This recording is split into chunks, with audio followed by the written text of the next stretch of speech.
Here we go.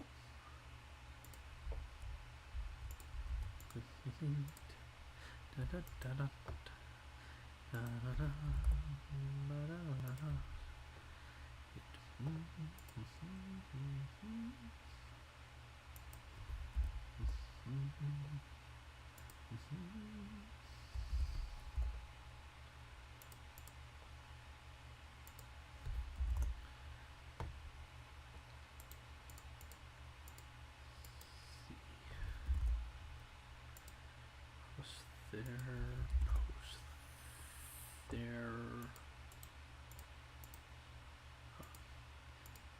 I think that'll be it for now.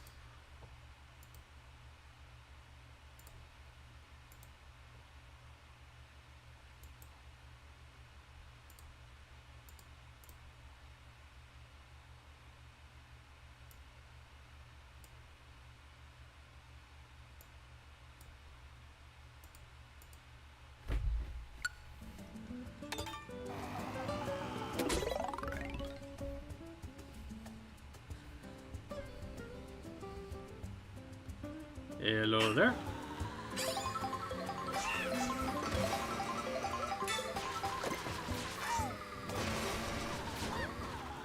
Okay, that has an automatic redo.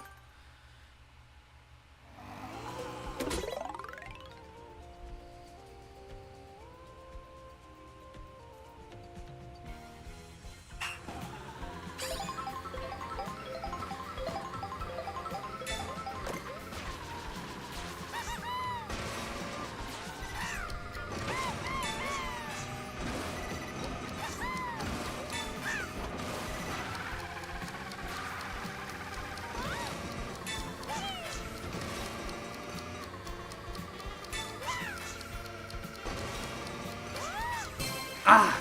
Good. Man, that's a fun one. So, for context, before I started the stream, I was having a lot of trouble with that one in particular.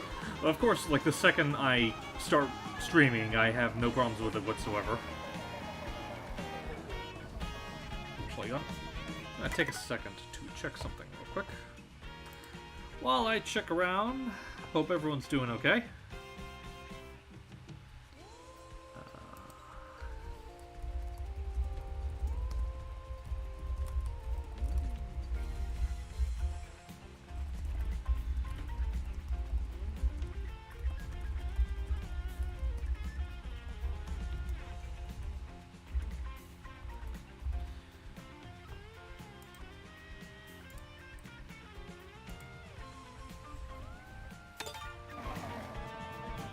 Actually, hang on, I gotta change my character real quick. You know, I haven't really been a lot of the scrimblos.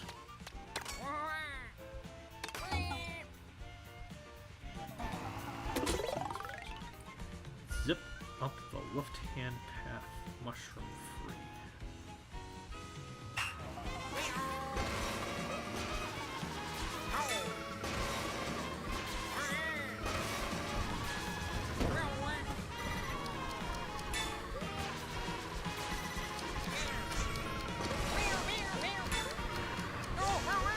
Okay, yeah, I'm not doing that one. You okay, Hugh? Just step on a Lego? Did you check out the Donkey Kong Direct? It made me more excited for the game, even if I have a lot of questions surrounding it. Oh yeah, I watched the Direct. I actually watched it a handful of times with a few different friends, and overall, I'm really loving it.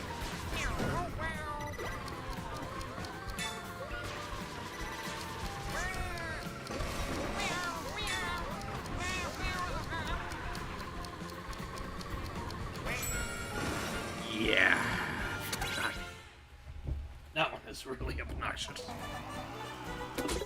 I just realized I'm Hugh. You know what? I'd be scared too if I realized I was Hugh. Hello, beautiful. Hope you're doing good.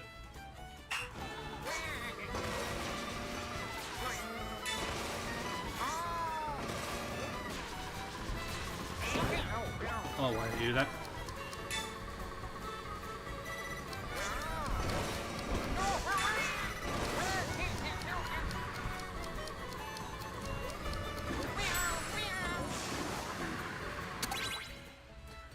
there's so many of these that involve you needing to go over these stupid puddles of lava.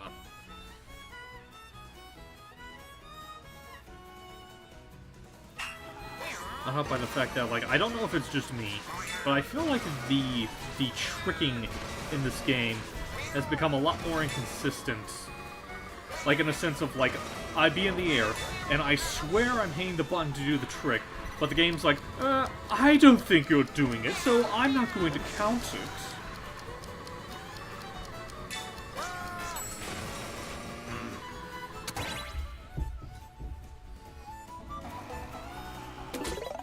Huge fan of your Mario and Luigi voice and Mario comic dubs. Thank you, I'm glad you enjoy it. Can I count it? Count what? Oh, right, the counting thing, like... Honestly, Hugh, you're more than welcome to.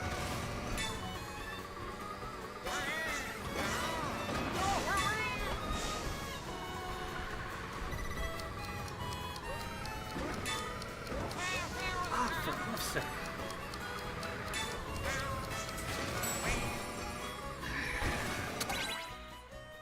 Okay, 1, 2, 3, 4, 5.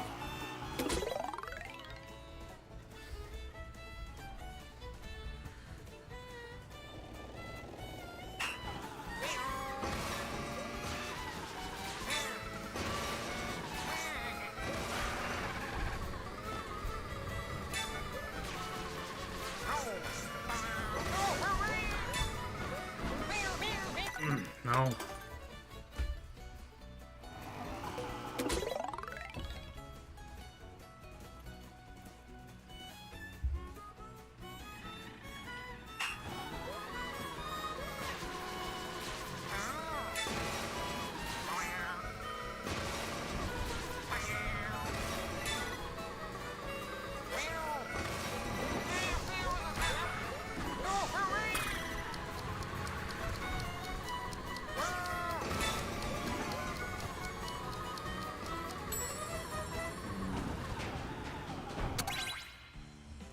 How does it feel to be a part of Ask Mario? I mean, like, it doesn't feel that much different from, like, any other gig I would do. Like, I like it.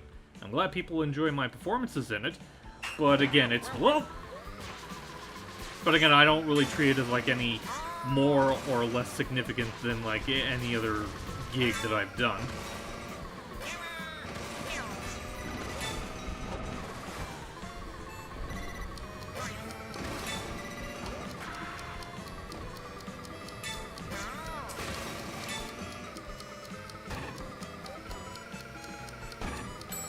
You have got to be kidding me!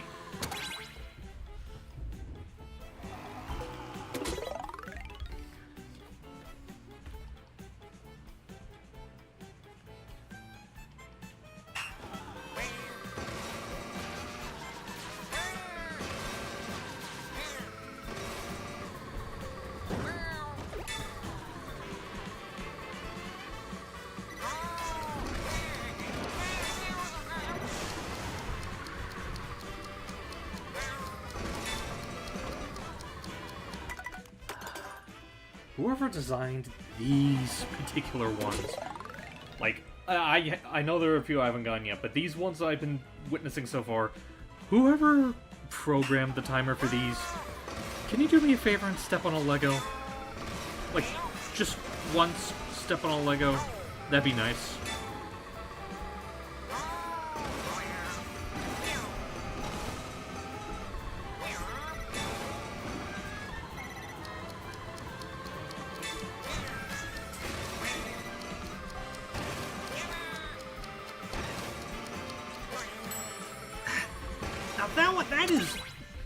There is no actual reason that has to be as tight as it is. No.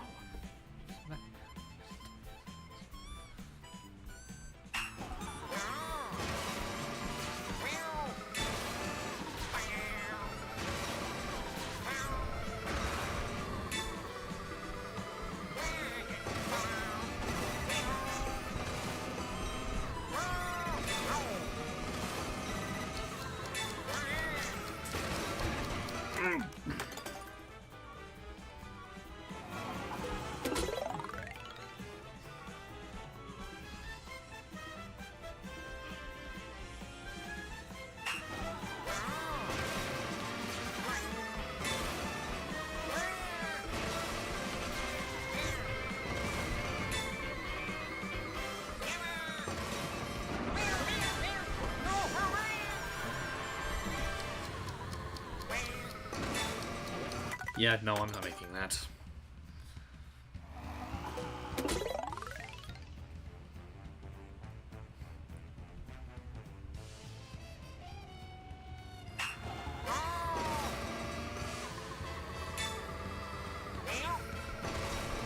Oh boy.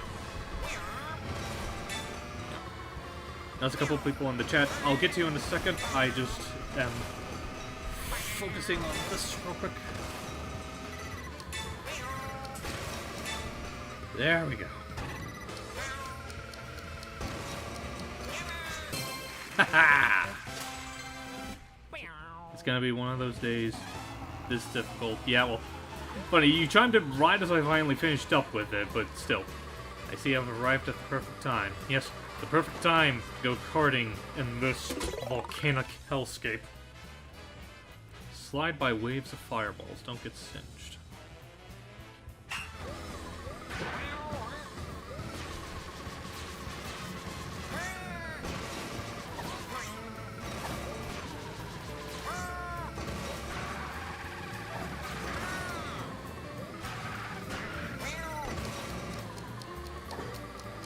Okay, that one wasn't that hard. That one I didn't have a problem with.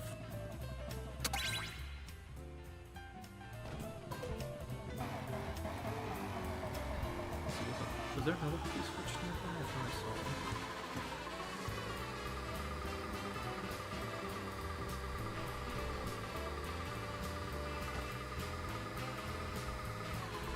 Do you think the dash food mechanic was inspired by DoorDash?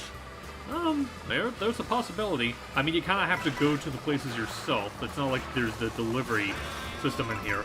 Although I remember, I don't know if it was one of my friends or another person that thought it would have been really funny if there was like a DoorDash, like a DoorDash side quest in here where you did have to like cart around delivering food. Like that would be pretty funny. I've done so much free roam over the past couple of days, I've started to find it difficult to run into things to do in courses. That's why we need a checklist. Yeah, I mean, it'd be nice. It's weird, because, like, I know the game does keep track of, like, some of the things that you've done. Like, gotta bring up the map real quick. Like, it keeps track of how many of the, of these that you found. And you can see in the corner, it does keep track of, like, all the things you've collected. But it would be nice if there was, like, a proper checklist in the game.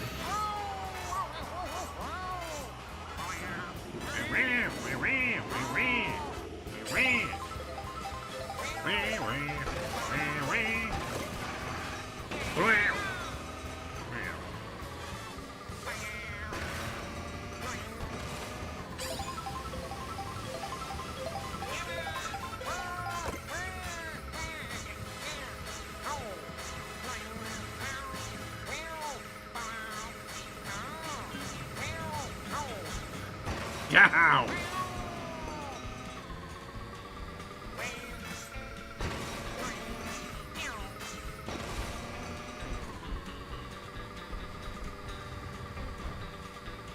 Oh, I already got that one.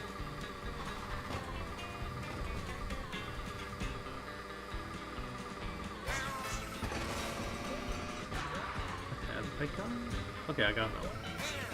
That was one of the more annoying ones that I did beforehand. It was practicing beforehand, I mean.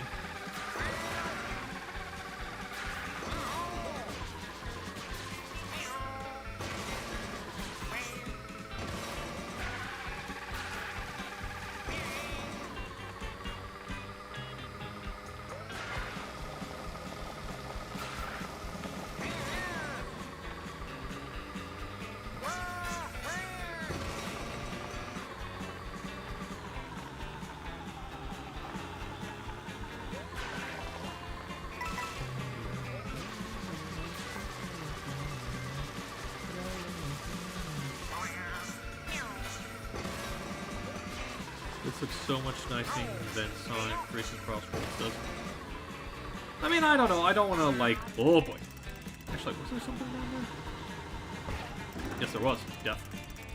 Like, I don't want to, like, immediately discount a Crossroads, because, like, that feels like...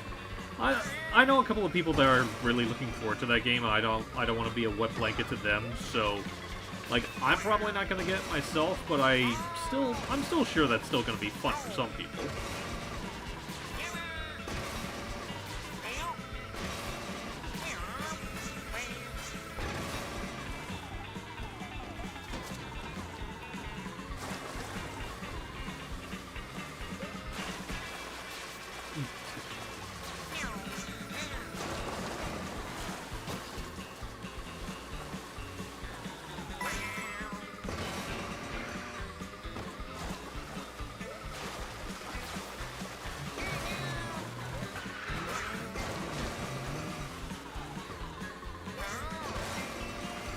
Crossworlds has the better roster. Well, that's a little bit debatable, especially considering, like, the leaks that have been getting out regarding Crossworlds' roster. But I feel like that's a discussion best left suited for another time.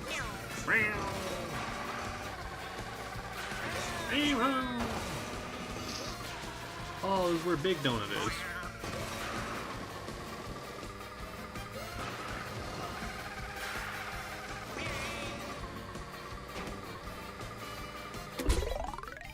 Snack a couple snacks and a race around Big Donut. Oh, it's one of the race ones. Okay. Hello, Boom Boom. Honestly, I'm shocked that, like, Boom Boom of all characters is not considered a racer in this game.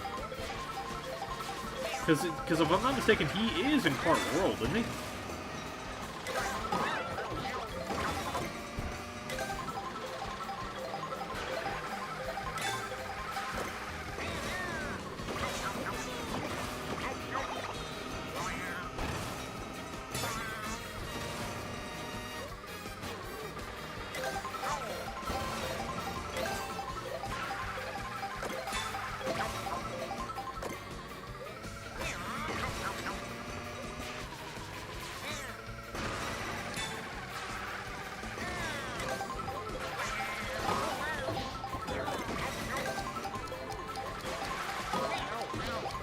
Okay, yeah, I figured it.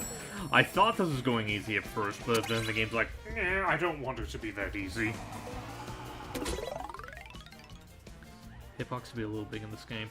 Honestly, I find Boom Boom himself to just be a little big in this game.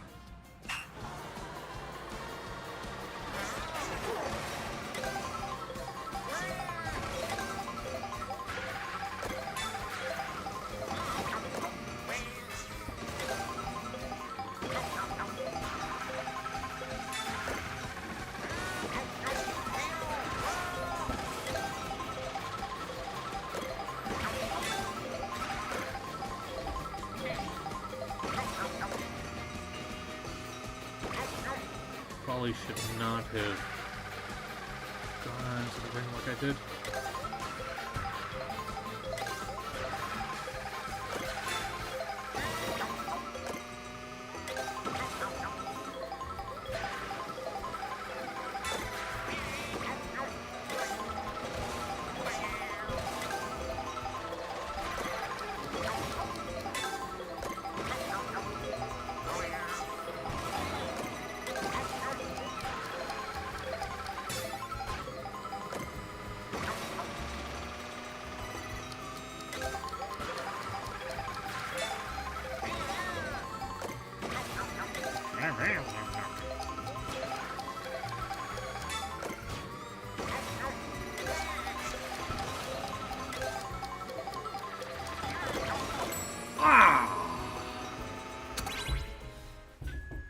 Really not a fan of these, like, race ones.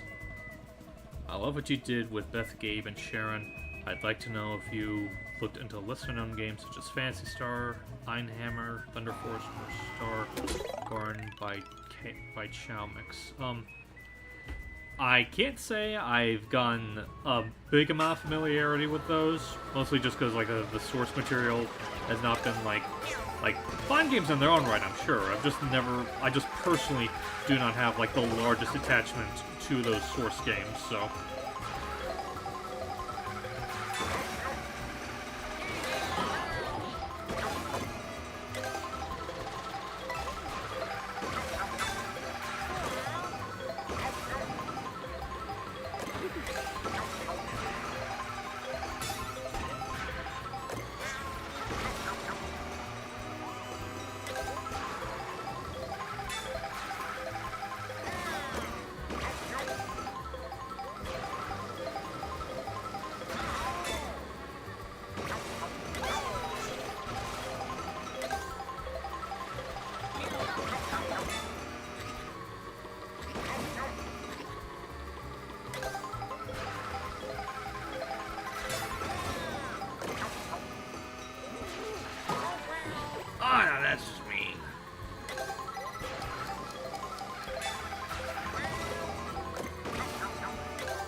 Frankly, I do not think King Boo would be a good dad. I don't know why I've had a few people suggest the idea to me, because I just do not see it working under any circumstances. Oh, I already know I was gonna lose that one.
How you doing? I'm doing good, Raphael. Given that he's dead, I doubt that's possible. Well, it could be. They could mean, like, an adopted child as well. Like, it doesn't have to be, like, biologically birthed. Again, assuming that... That's assuming that that's indeed what they're going with.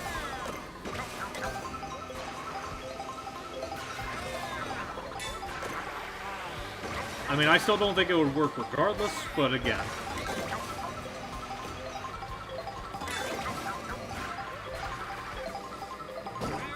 Oh, no, no, no, no. Nope. That's not working. I'd say Courtney Lynn is Peach. Let's see if Schwartz Totem.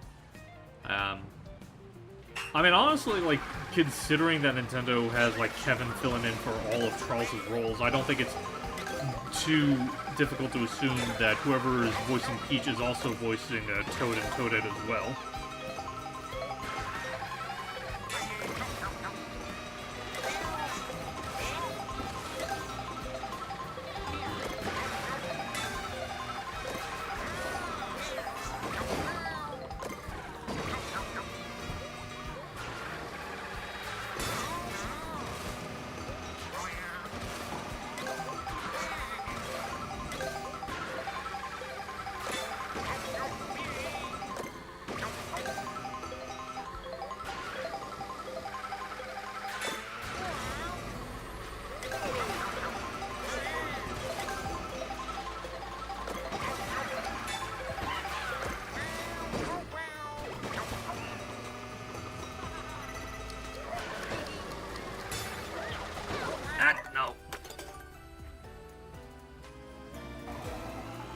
So I'm new here, what are y'all doing? First off, not quite sure what to think of that username, and second off, I'm just playing some Mario Kart World, partaking in some of the free roam missions, you know, just to chill after the weekend. And if you hear any barking, my apologies, my grandmother's dog is obsessed with being obnoxious when it comes to things going on outside.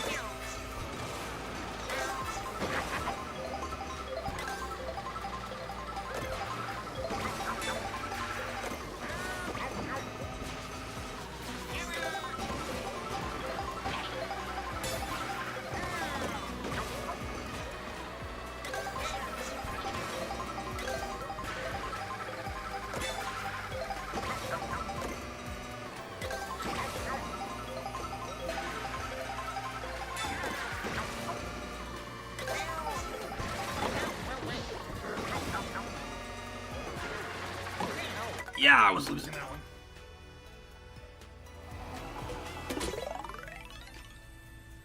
I mean, Jason Griffith both voiced Sonic and Shadow, yet they've had different VAs prior and after. Well, again, I'm just saying that on the off chance that Nintendo wanted to keep up with the, like, vocal continuity of how the characters have been voiced before, because, like, up to this point, like, Peach and Toad have always shared, like, the same actors in, like, a lot of their appearances. Like, the only exceptions I could think of were, like, in some of the, like, N64 titles.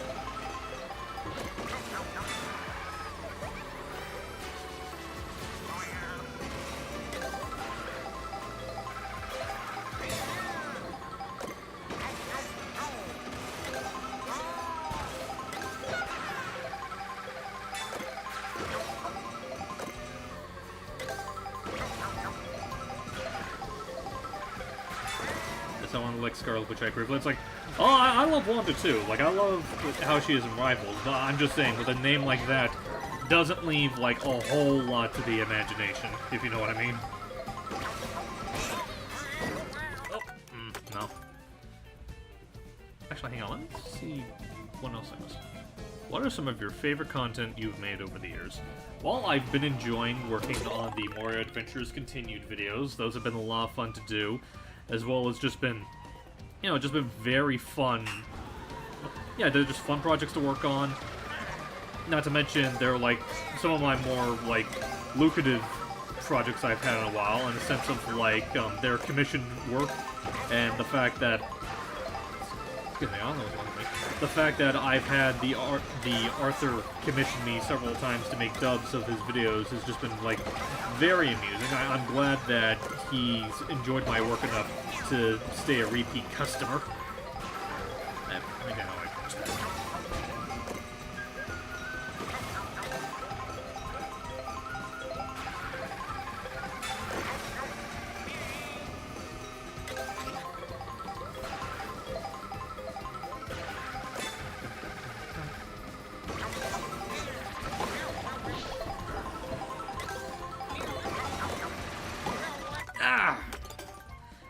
Nintendo has really reached out for non-union VA talent. Like, wait, which companies own the Avatar franchise? That is a Nickelodeon project. Not project, Nickelodeon, yeah, Nickelodeon franchise. So they are the ones that own it, which I guess by proxy means Viacom owns them. Since I believe Viacom are the people that own Nick, right?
Oh, sweet genius!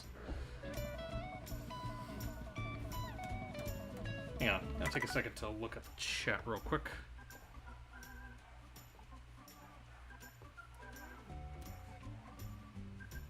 Because there are a couple of things I might have missed. You must be a yokai.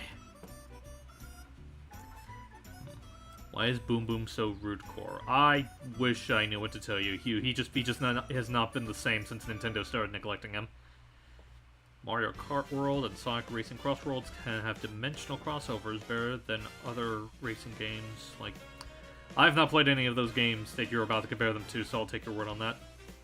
The day Johnny Young Bosch is in a Nintendo game is the day I'll jump for joy. I feel like he has to have voiced in at least Fire Emblem at some point, because Fire Emblem I know has a very prolific voice cast. I was thinking that DLC for this game could come out in a couple of years, but after seeing the Bonanza Direct, I'm pretty sure it's gonna be in a couple of months. Honestly, like, I am, like, 90% convinced we're gonna get some DLC for this game to coincide with Bonanza. Like, it just feels like an inevitability. I love how DK, Teen Pauline are just Boo and Celly from Monsters Inc. Yeah, I've been seeing a lot of comparisons to that, and it's very amusing. I watched Andre Siggers from Game Explain play this game. You're more of a pro than he'll ever be.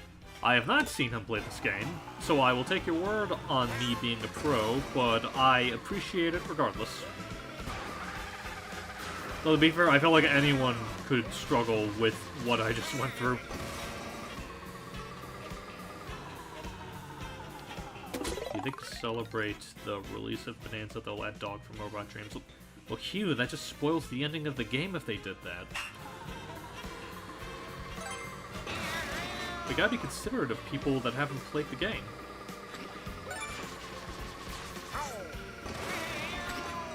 Wait, did I? I think I accidentally missed that. Yeah, Raph and Vanellope, I've seen comparisons with that too.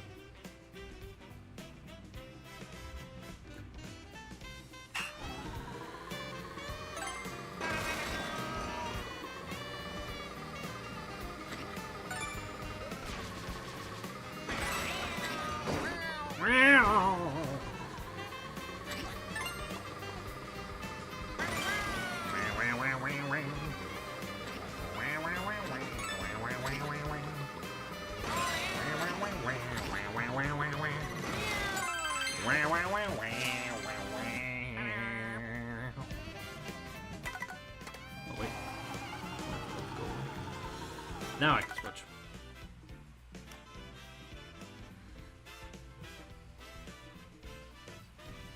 Forza Horizon 5 racing game, if you know the streets of public race.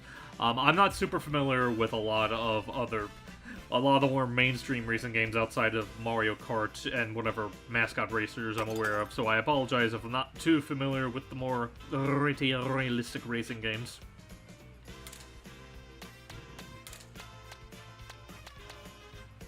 Yeehaw! Nate Billendorf is still Shy Guy even after all this time.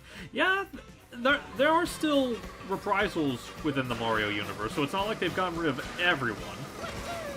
Like, honestly, like, the fact that Kenny James is still around voicing Bowser, I think it's still a delight to hear, because he basically just is Bowser, in my opinion. I love how he voices the guy. Now we need a Planet Racer for either Mario and Sonic. That'd be a real shocker. Honestly, you know what? This is going into, like, you know, self-indulgent, like, pitching. But if you guys are okay with me doing that, ever since I've been playing a lot of a lot of Mario Kart World, I also went back and played a bit of Crash Team Racing Nitro Fueled, you know, for nostalgia's sake. And, you know, just want to find out which of my Switch 1 games can actually run pretty good on Switch 2. And first off, I'm still getting used to how snappy the controls in Team Racing are compared to Cross Worlds, to Kart World, I mean.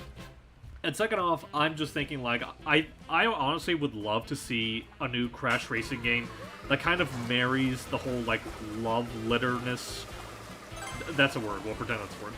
The fact that Team Racing Nitro Fueled is such a love letter to the Crash franchise, like, marry that with how exactly Mario Kart World has been handling its open self, and try to see if we can make a game like that, because, like, I feel like a combination of those two, with a big roster that's like a mishing and mashing of how Nitro Fueled and Kart World does it, like, I think that would make, like, an absolute banger of a racing game.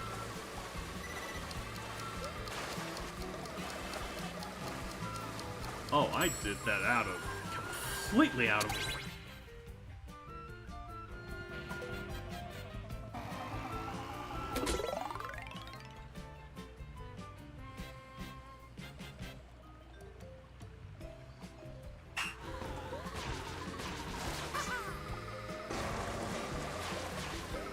I was gonna say, wait, how could you play Crossroads? But then I remembered, oh, that's right, they had that tester, that playtest demo that they released a while ago, exclusively for the PlayStation, though. Which I don't have a PlayStation 5, so I was able to miss out on that.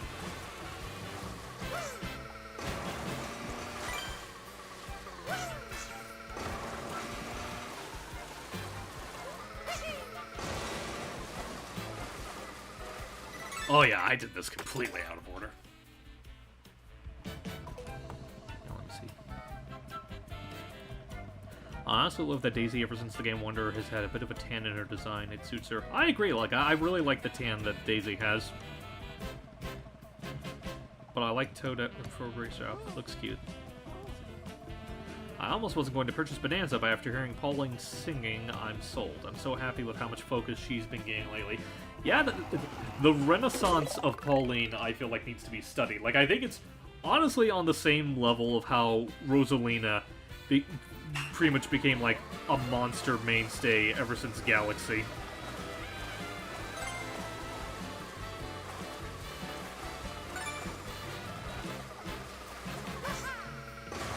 Yeah.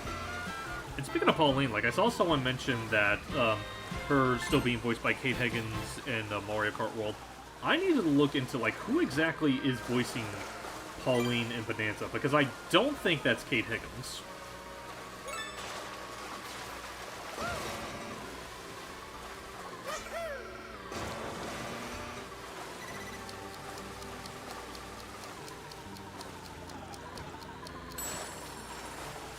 Okay, I am not doing a good job at this one. I'll go for something else. Yes, I'm aware of the leaks. That's part of the joke I made about Crossworld's roster not being quite as heavy-hitting as you would assume it'd be. Kevin Afghani's only professional role prior to Mario and Luigi was his role as Arnold in Genshin Impact. Goes to show that having resumes...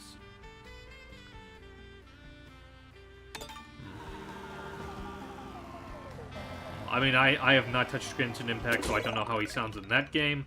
But, you know, good for... That was the one I just did.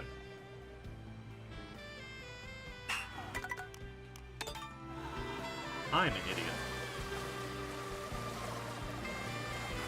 I can 100% tell it's Kate's voice.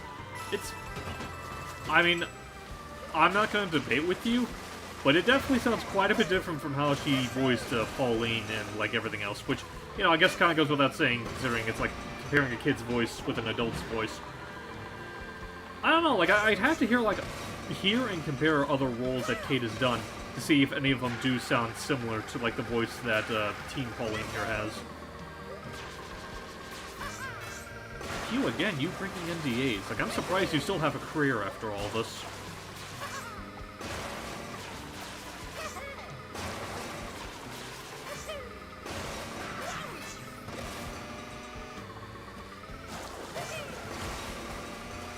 Hi guys, I'm Pauline, suffering succotash. See, yeah, that... who could forget, like, her absolute, like, iconic catchphrase of suffering succotash?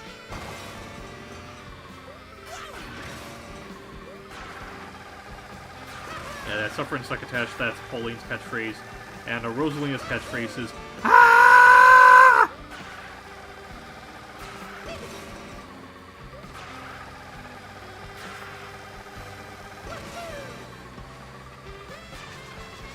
That's not funny. I think it's funny. Well, assuming you're talking about the Pauline suffering succotash thing. Hard to tell sometimes. Well, speaking of Crossworlds, they just dropped a new trailer 2 minutes ago. Oh, really? I actually didn't know that. Was there anything new revealed in it that we don't know already?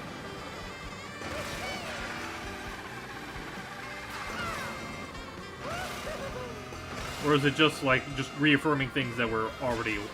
Oh, so they did officially drop the sponge. Yeah. Yeah. Yeah.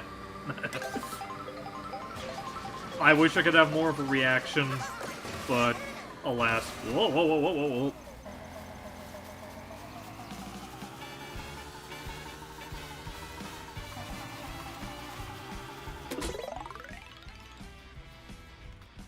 Cut across traffic and grab the blue coins.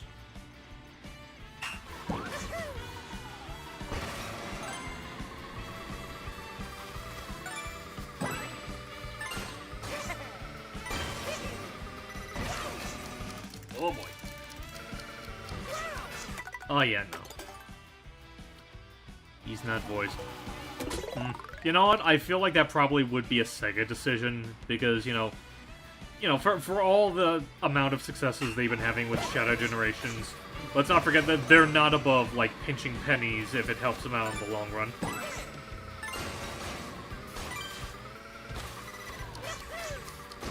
What the... Are they expecting me to use an item?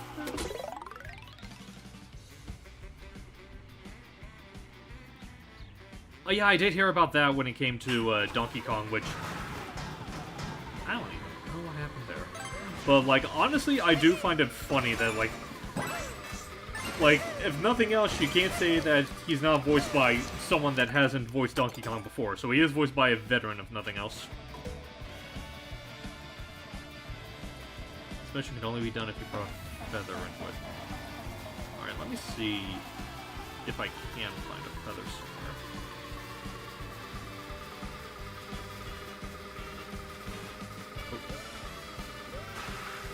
Sir? Excuse me, sir. I need to comment in your item box. Ah, right on the money.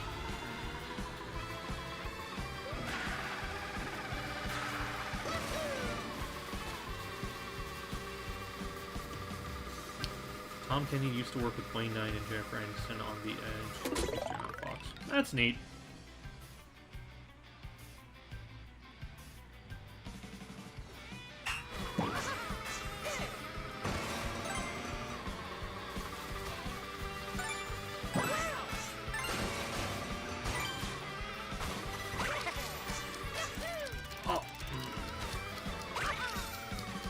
Okay, yeah. There's a lot of chatting in here. Let me see what's going on here.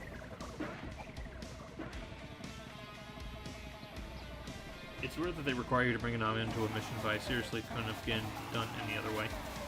I feel like it has to be possible without it. It's just a matter that you have to be, like, very...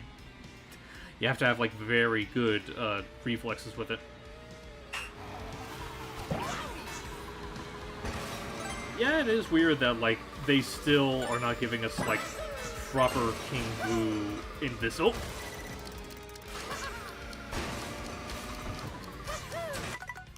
Yeah.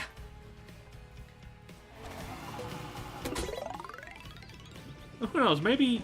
Because I think it's pretty much all but confirmed this game's gonna get DLC. Maybe they'll give us, like, the proper King Boo outfit as, like, DLC.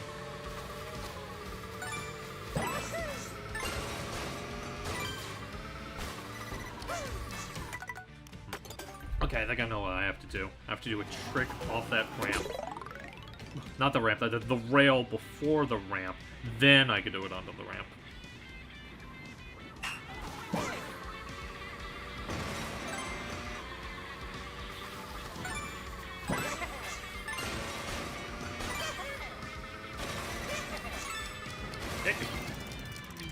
Well, I mean, it kind of worked.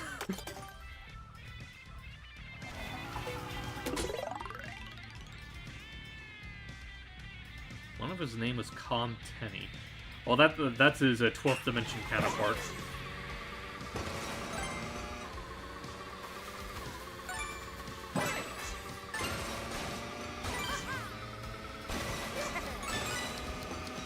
There we go. See? Just a matter of doing a little tricky.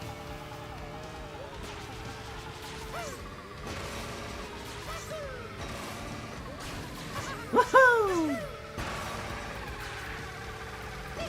What's my 12th dimensional counterpart? Yeah, I need to make sure I'm spelling this right. Yours is Hug, and he actually thinks Robot Dreams is overrated.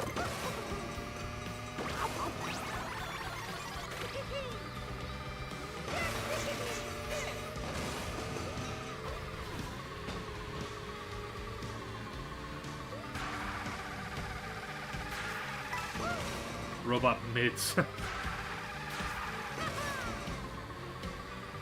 I mean, I generally don't know why there were people that expected Chris Pratt to voice Mario in anything outside the movies.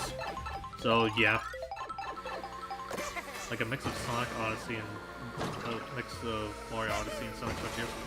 Odyssey I'll give you because, like, I think it's pretty much confirmed. Maybe not confirmed, but, like, you could tell if you have eyes that it's very much the Odyssey team. I don't really get Frontiers out of it, though, not gonna lie.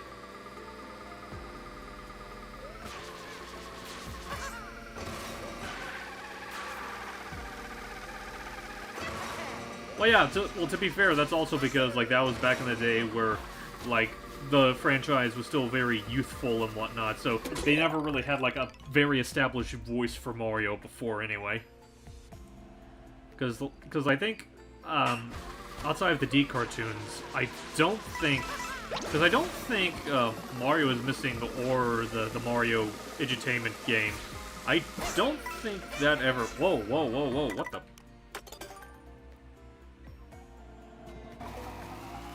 Kamek was voice acted by a professional VA. Yes, he was, and I really like his performance. Like, it's funny, Kevin Michael Richardson, he wasn't the first choice I had in mind when I imagined, like, a Kamek actor, but he does a great job voicing Kamek. He's hands down one of the best performances in the film.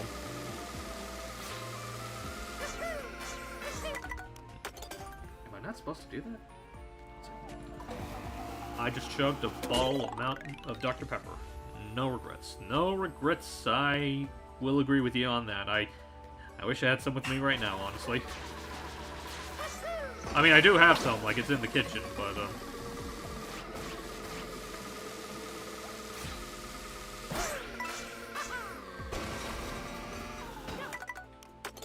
okay, I see where it's going. Plus, the Penguin King was voiced by Carrie Payton. I mean, like, honestly, like, pro VAs are one thing, because, you know, that they get business regardless, so that I'm fine with. Like, I'm talking about, like, actual celebrities, like Chris Pratt and whatnot. There is no way they're gonna voice Mario in anything outside of the games.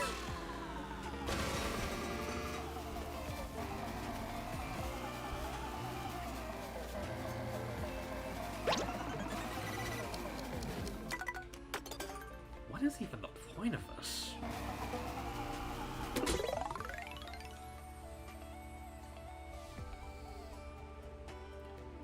Like, do I have to rail jump before the flower stops?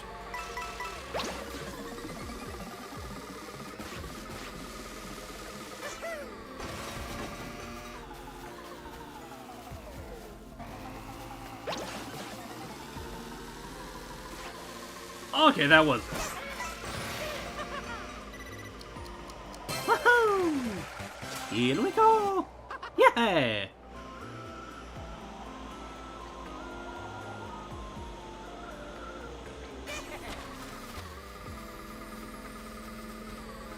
Hello, Mr. Cow. Hello, Miss Cow. I hope you're both doing good. How are the cats? Oh!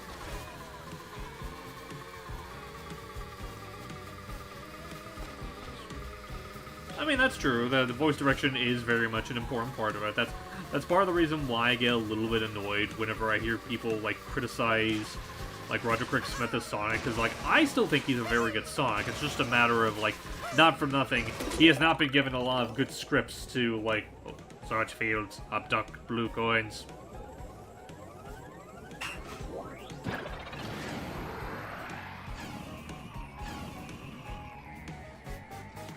I have no idea what I'm supposed to do.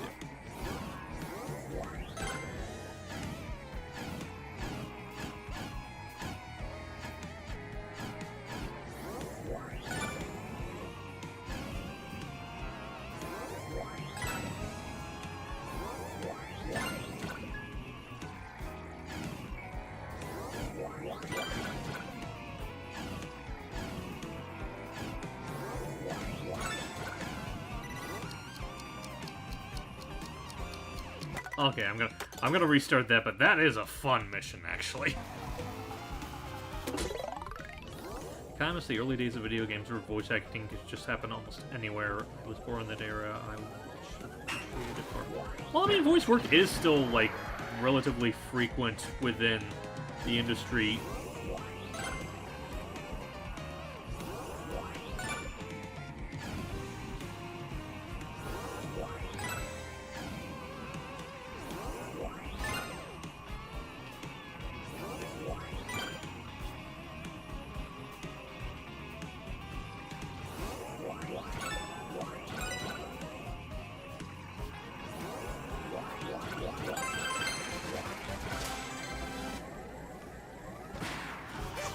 Woohoo! Yeah! I mean, voice work outside of LA, I think. Hello, Sophia. Thank you for hopping by. Are you still cool with James and Earthquake? Yeah, we're still friends. We still hang out. But I more so hang out with James. You know, still do games with him and whatnot, stuff for his channel. Allie, we're still friends, obviously, but she's been, like, pretty preoccupied with a lot of her other stuff. She doesn't really show up as often as we would like, but for the most part, we're still pretty tight with each other. Like, I can't think of any reason why we wouldn't. Are you still cool with the Doubletron? I mean, I don't know. I want to be, but, you know, I get this impression that he probably doesn't like me all that much. Never understood the issue with Roger Smith. Maybe it's because his vocal patterns to me toned up with Sonic, or didn't sing what Sonic would for the Western audience. Again, I think a lot of that, maybe like the vocal tone thing, but I feel like the notion of like the comedic thing, is still an issue of like voice direction rather than Roger himself. And even then, I still think he fits him just fine. Like, granted, I agree with people that like he's certainly a lot deeper than other Sonic actors. And I know that's a big part of why people can't stand him. But, you know, once you get past that, I honestly don't have a problem with him. How do we get to this tree? That has the Peach medallion in it.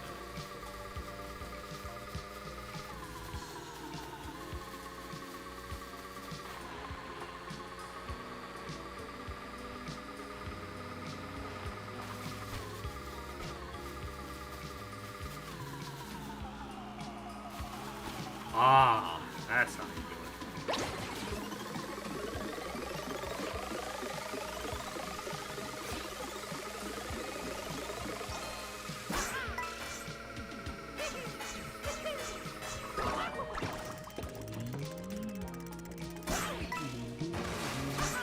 Oh. Okay.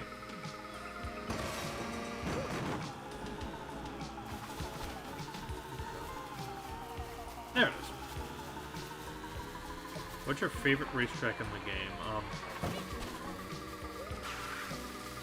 Out of the original ones, my favorites would probably have to be, Hyper, the Internet wants to know, Smash or Pass. I'll wait and see if there are more people that actually are interested in that before I chime that in.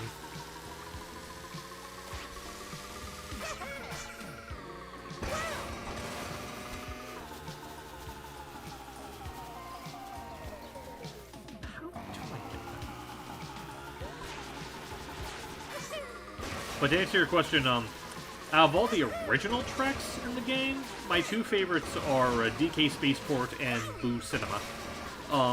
The retro tracks, I'd really have to go through them all and really think about it. But I don't really have a problem with any of the retro tracks in this game. Granted, a lot of that probably has to do with the fact that, like, when it comes to Mario Kart, I have a little bit of a more lax attachment to it. Like, I haven't really played a lot of the games in the series outside of Wii and 64. Like, I didn't play 8 Deluxe when it was still around. So, like, my opinions could probably be disregarded if you're, like, a true Mario Kart connoisseur. But, yeah, I don't really have any, like, tracks I'm very disinterested in. Oh.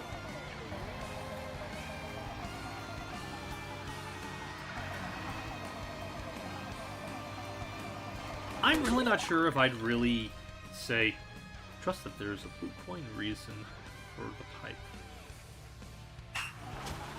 Okay. Woohoo!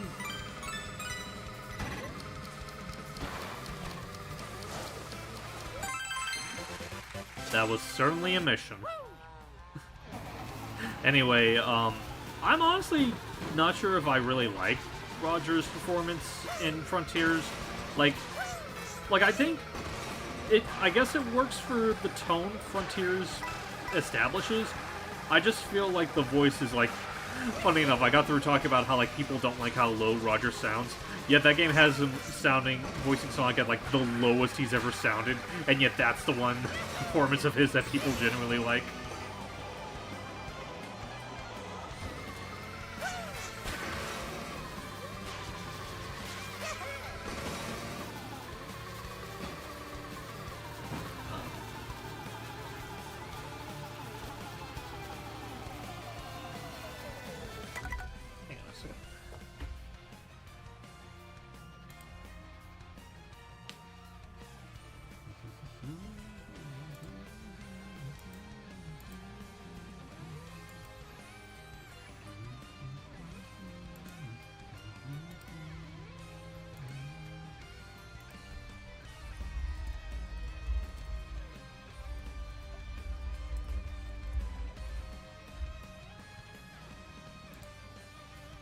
Just check this out real quick. Roger Cricksmith did a great job as Batman. Yeah, I really like his Batman. Like, honestly, just Arkham Origins in general, I feel like is one of the more, like, underrated games in the Arkham series.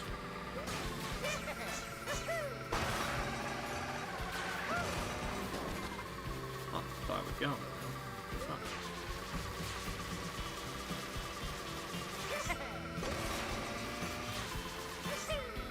Roger Craig Sniff. Yeah, see, that's Roger's nickname when he has the sniffles.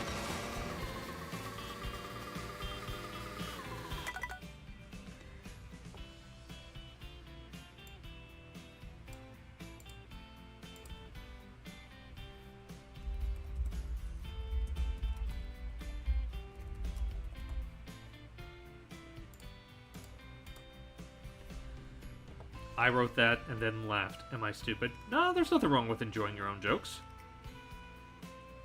Anyway, I said plenty. Say hello to the Mario cast for me. Take care, paisanos. Okie dokie. Bye-bye. Bye-bye. Charles Martin Nesquik. Grab some easy blue coins. And one tricky one. Favorite costumes. I'll go over that in a minute, actually. I'm gonna go ahead and take care of this one.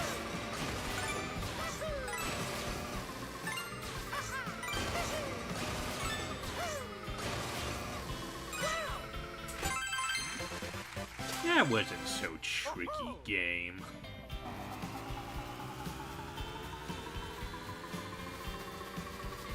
But anyway, costumes. I will go over costumes, because, I don't necessarily have, like, an all-time favorite with a lot of the costumes. I will say, though, I have, like, a bunch of favorites. Like, I'll go over and pick the ones that I like so much. I love the Aurora dress for Rosalina because of those gloves. Yeah, that one's a good outfit. Let me see. In order, I really like the touring outfits for most of the characters. Very nice.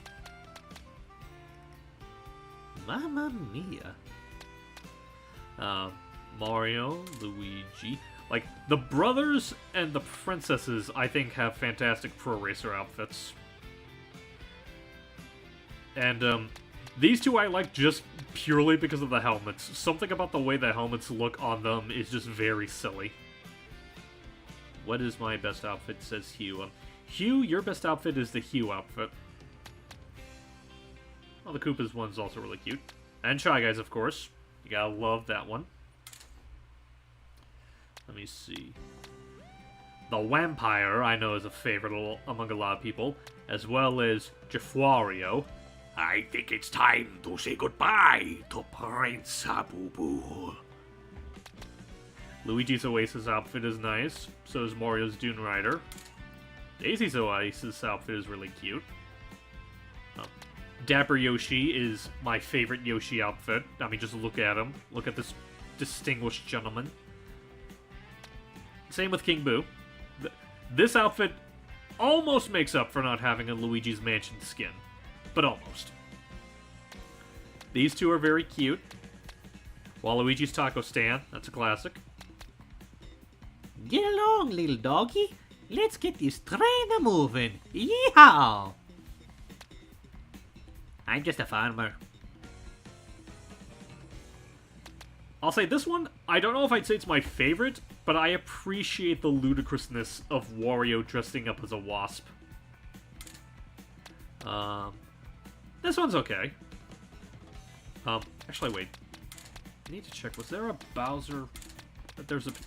Okay, I didn't skip that one. Yeah, this one I agree is just absolutely gorgeous. This one is super cute. This one I like just because the top of her head looks like a ice cream. Biker Wario. It's not the WarioWare Wario, but it's close enough. And I like the fact that, like, that I pointed this out to a couple of my friends. The fact that this version of this outfit of Wario, he has a little wolf tail, which is honestly very amazing.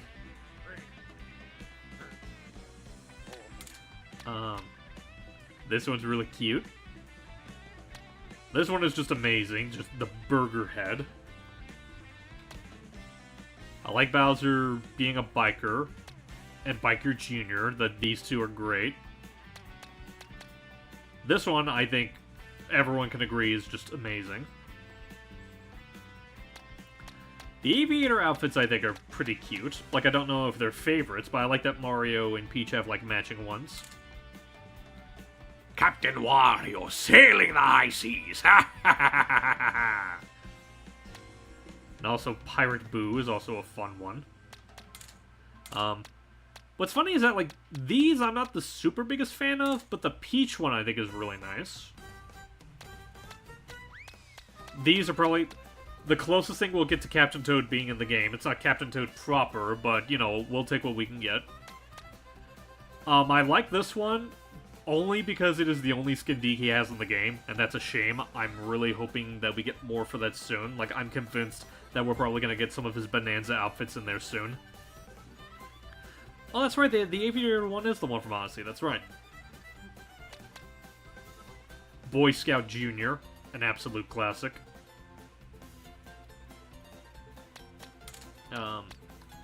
The Arrow outfits, these are classic, go without saying that I like them.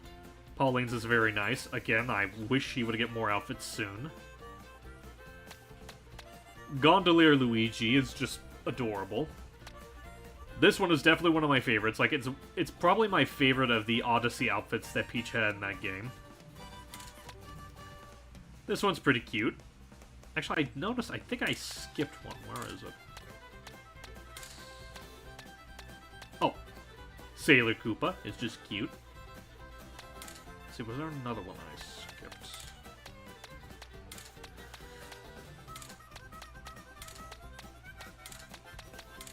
Yeah, I think that's all of them. It's the sun hat, that's why. I mean, yeah, the sun hat's a lot of it, but honestly, just... If I could just get back to it real quick. Just the entire ensemble, I think, is really cute. It's like the hat, the neckerchief, the dress. She's just very pretty. In fact, actually... Dolphin.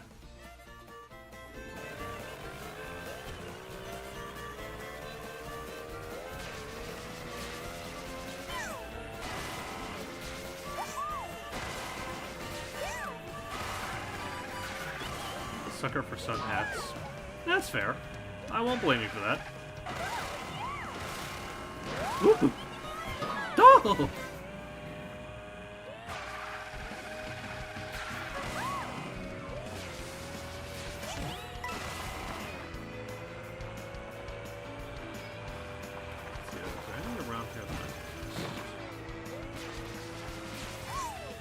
Pirate Warrior is more like Pirate Nipples, the Dread, Sonic Prime.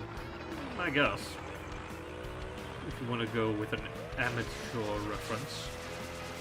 Us real people, we recognize it as like the pirate outfit from, was it Wario DIY, I think? I know it was from one of the WarioWare games.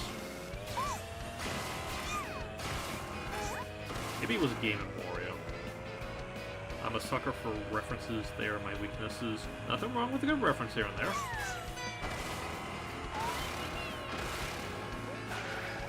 Mario Party 2. Well, yeah, he dresses as a pirate in Mario Party 2, but it's not the exact same outfit. Like, this one's more of like a really fleshed out pirate captain outfit. Race around in a tribute to Choco Island 1. I'm a sucker for women. Women are the greatest, aren't they? Women are just so pretty. Oh no.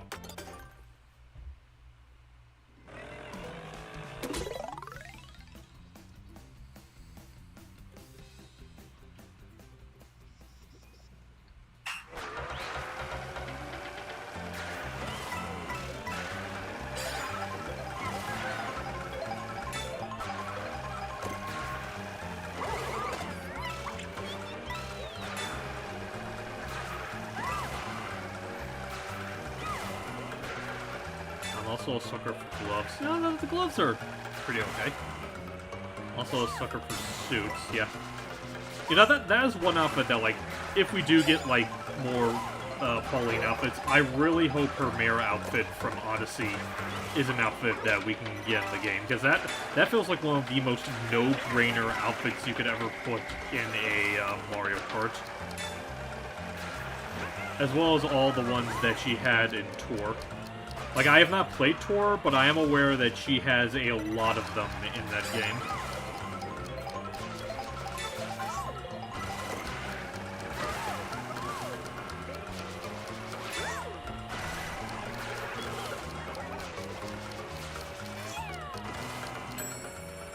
Man, that one is strict.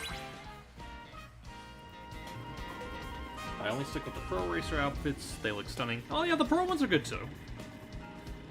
This new Peach voice reminds me of Jen Taylor's Peach back in the GameCube era. I mean, I guess. It doesn't really sound a whole lot like Jen Taylor, in my opinion. Like, I think it does... Like, to me, it sounds like the person, whoever is voicing Peach, definitely sounds like they're doing a good Sam Kelly impression. Now, let me see here.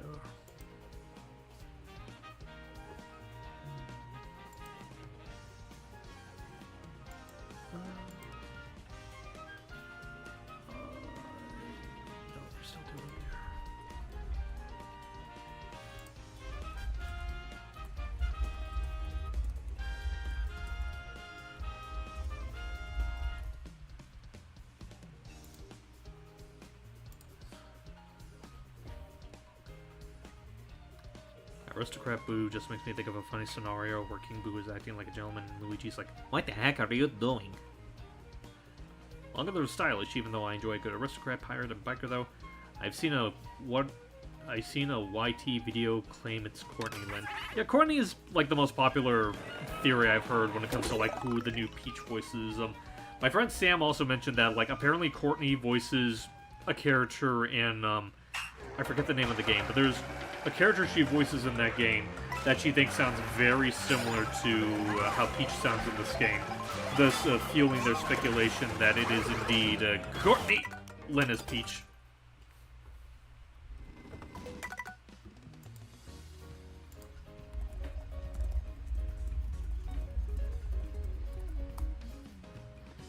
Speaking of Peaches...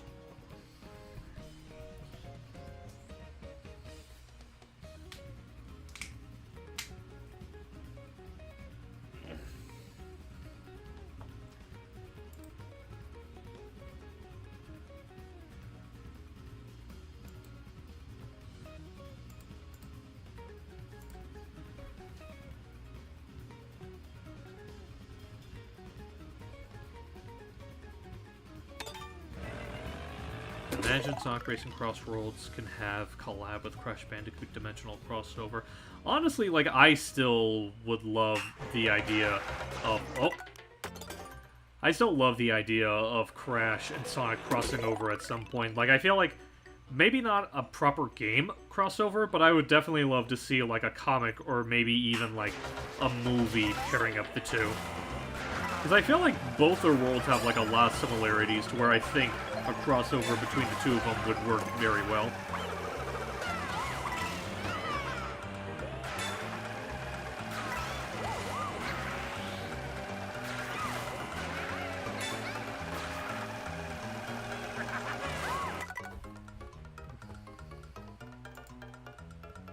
Okay, hang on a second.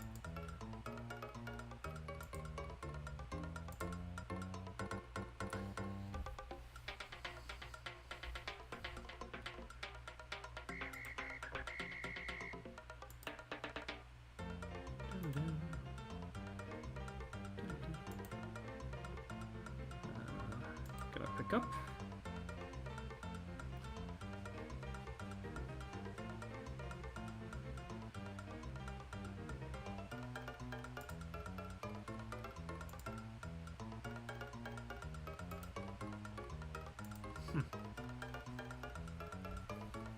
Probably take her.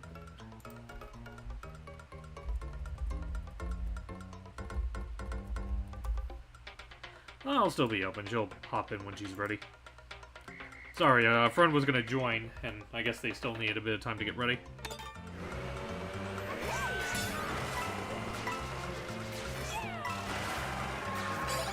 Yeah, well.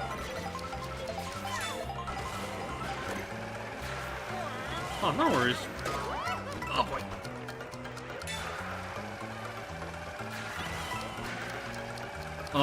A lot of people are speculating it might be someone named Courtney Lynn. Yeah. And that's also something that people in the comments are also speculating as well. And, yeah.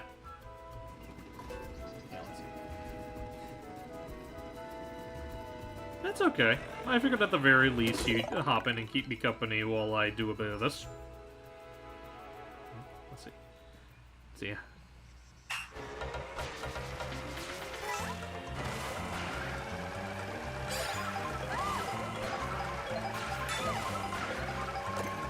Well, I just hope that things are going well with you in spite of that.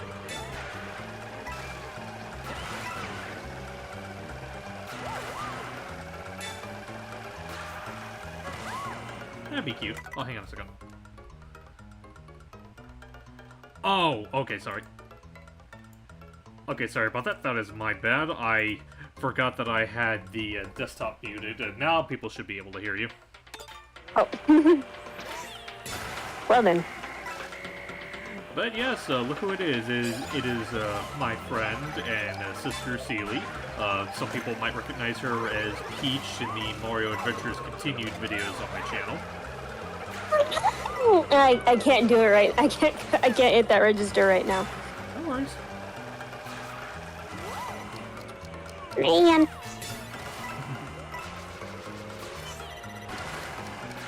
I'm also kind of recovering from a steroid injection, so I'm feeling kind of under the weather.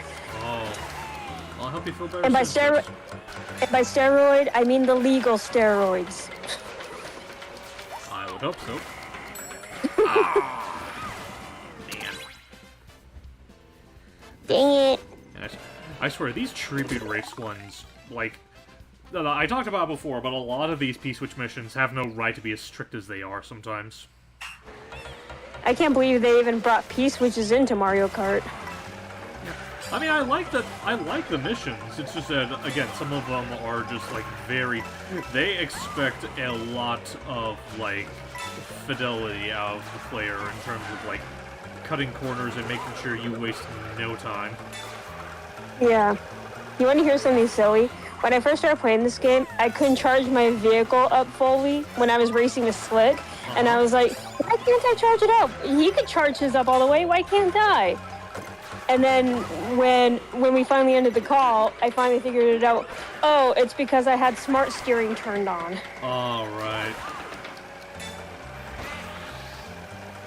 It took quite a bit of digging to figure that out.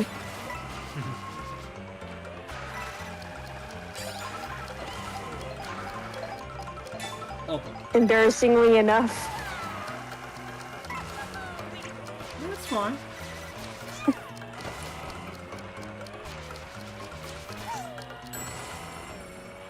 Okay, I'm finally looking at the chat. Hey, everybody. Yeah. Wow, a lot of high schoolies in there. Well, yeah, a lot of people are happy to see you. A lot of people, like, people in the chat, I need you to help me here. This little lady is not convinced that people love her Peach, and I've been trying to convince her otherwise. Give her love. Give her love. Now, this is an order.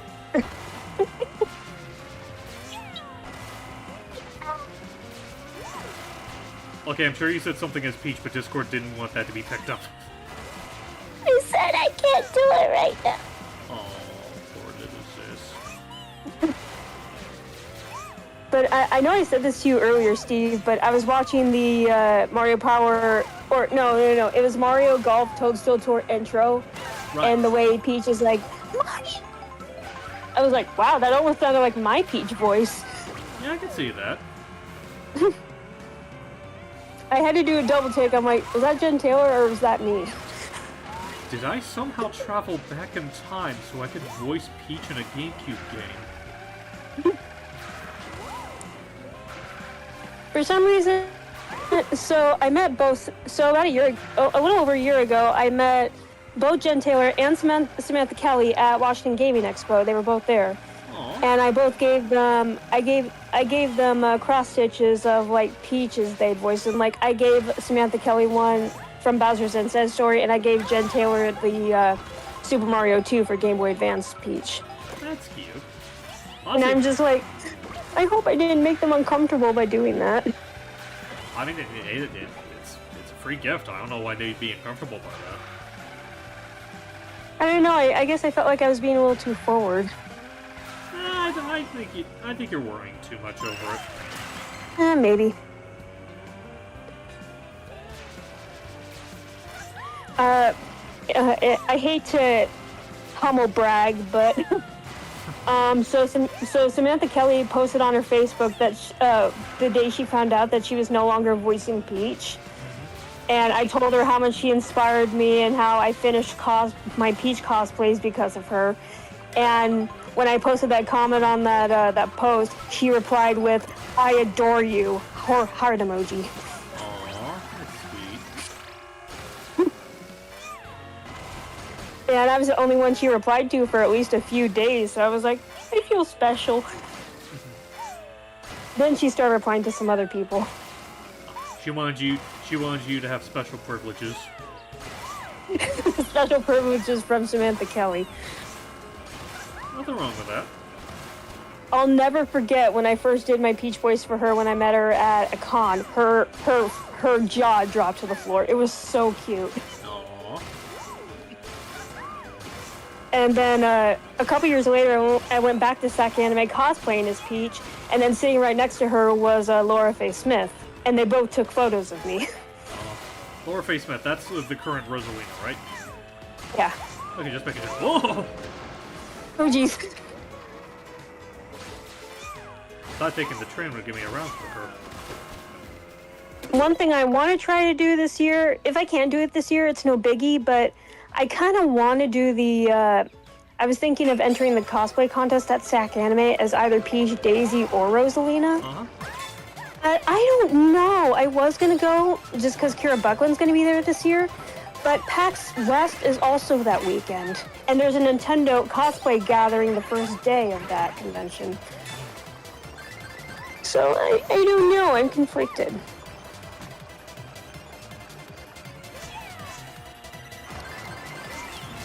Yeah, I don't think Gianna Muster has ever been to a convention, even though she lives in Seattle. Oh, real quick, I'm just now recognizing it. Toon, it's fine if you have questions for Celely, but try to go easy with the questions, because if I'm not mistaken, you asked a lot of like very non sequitur ones in previous streams. To answer your question, long story short, I have never watched Atomic Betty. I've heard of it, but I haven't watched it. I've seen bits of the series. It's fine.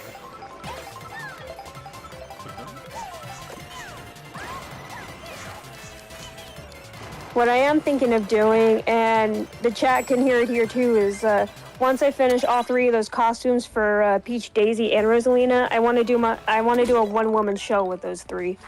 That'd be cute. Considering that I have decent voices for all three of them, I suppose. I mean, I like to think you do. I mean, I'm surprised when Slick Frame, when we did that whole Mall of America trip thing, he had me voice Peach and Daisy, and I'm just like, you actually like my Daisy voice? And he goes, yeah, your Daisy voice is actually pretty good. Yeah, of course it is. Oh, I think I know what it is. They spawn as I go. But I don't voice Daisy often. I kind of wish I did.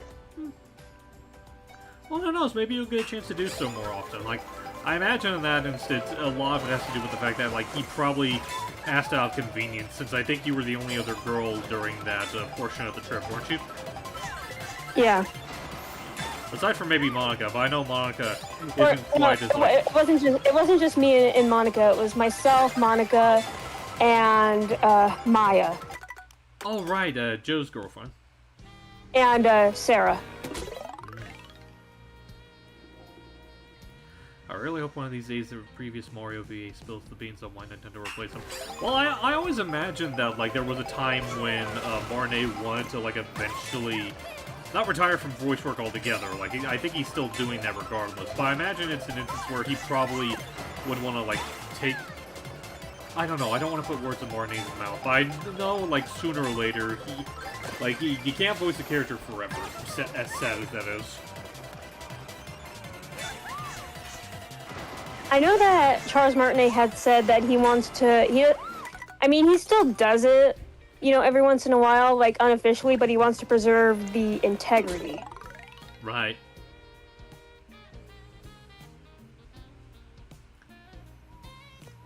Someone makes Daisy content quick. Well, no, there's definitely Daisy content out there. It's just a matter of whether or not people will make something for Celely to do her Daisy. Honestly, I thought about doing my own Three Little Princesses 1 dub. Right.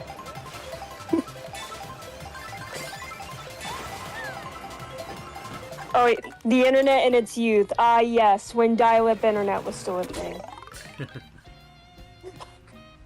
But then, like, every once in a while, I would just search on YouTube for the dial-up internet sound effect, and I would just listen to it just for the nostalgia, and I'm like, I can't believe we had this.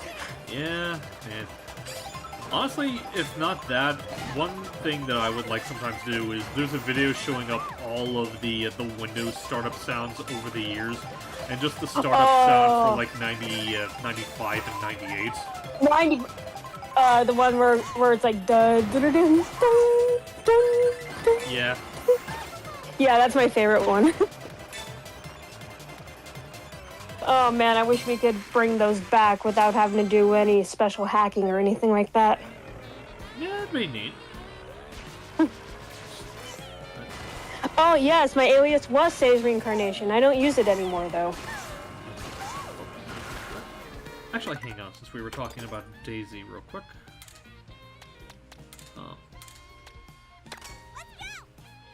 Let's see. Question to both Hype and Celely. What are your thoughts on the Bonanza Direct? I'll give a quick briefer real quick since I talked about it a little bit. I have not watched it all the way through yet. I didn't get a chance to. How much of it have you seen? Like the first minute or so, the first 30 seconds or so of it, if that. I'll say so far, because I don't want to spoil any surprises for Celely, because I feel like she definitely would get a lot of mileage out of the Direct. Most I'll say off the bat is, first off, much better Direct than the Mario Kart World one. Like, there's I've heard it was actually pretty good. Oh yeah, like the fact that like there actually is a substantial amount of content that was shown off for it that is very interesting, and the content that was showed off for it definitely reinforces the fact that like this is going to be one of the biggest like Donkey Kong games ever. Like I'm really liking all of the gameplay stuff shown off for it, as well as gameplay features. And again, I wonder if David Wise came back for a component, because he stopped for a while and then he came back for Tropical Freeze. I mean, I would not get my hopes up for that, personally speaking, considering like a lot of things that have been going on with how Nintendo has been handling the way they credit their musicians for games. Yeah. I mean, it was pretty cool to meet him at a convention a couple months ago. Yeah, I imagine that was pretty sweet. I'll never forget what he said to me. What did he say? So I was talking to his, like, you know how at conventions, how people have assistants, to get him through the whole, paying thing before you actually get the autograph? Uh-huh. So I was talking to his assistant, and I said, I was thinking of video game music, but I'm getting into video game music, but I had always been mediocre in, learning music or anything like that. And then David Wise overhears our conversation, and then he chimes in, "Didn't stop me." Does anyone remember... Sorry, I was just reading the chat. Does anyone remember the Tattoo Pedigree dubs of Three Little Princesses and Mario Adventures? Yeah, I do remember them. I'll be honest... I kind of remember them, but I didn't watch them all the way through. I'll say, I respect them for, like, a legacy standpoint. And there are bits of it that I do like. Like, I think the video editing for them is perfectly strong. I'm not the biggest fan of how they're, like, audio mixed nowadays. Yeah, I feel like we were kind of in competition at the time with Dub Matters, Three Little Princesses dub as well, which a ton of people hated on my Peach voice, so much so that the comments had to be turned off. I mean, honestly, there's like a lot of like. That's something that that I've been seeing a lot of when it comes to like fan dubs, like especially lately.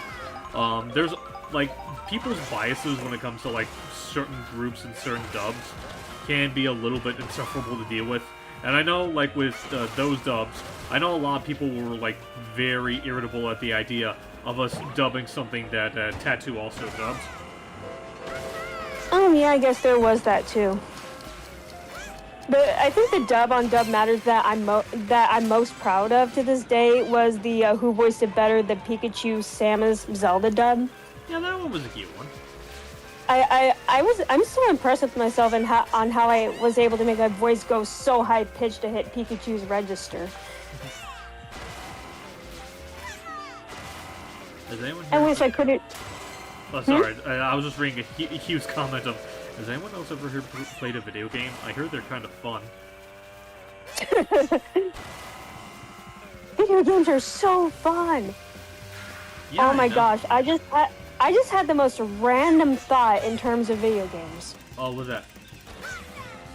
So when I was a kid, when I was like itty bitty, like 3-4 years old, my earliest memory of video games, I would watch my mom play Super Mario 2 on the NES. You know, the Americanized Doki Doki Panic. Uh-huh.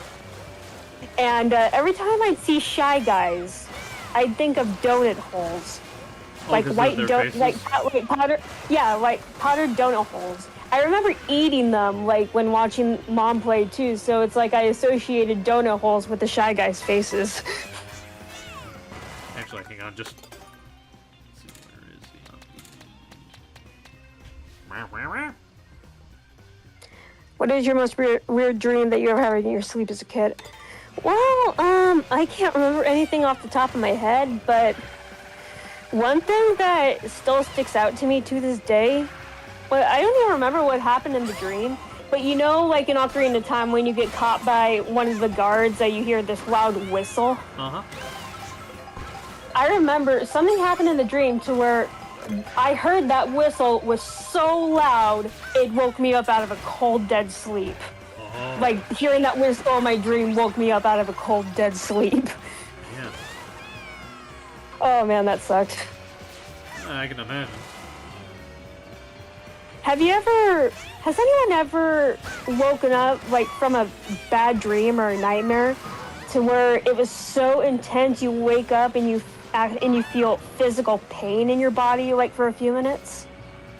I don't think I've had one that bad, but, I've had some that would just kind of, like, wake me up within, like, the dead of my sleep.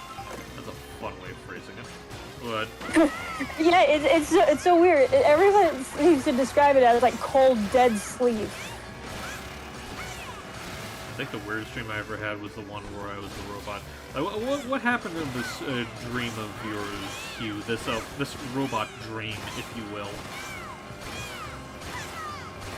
Yeah, what happened there?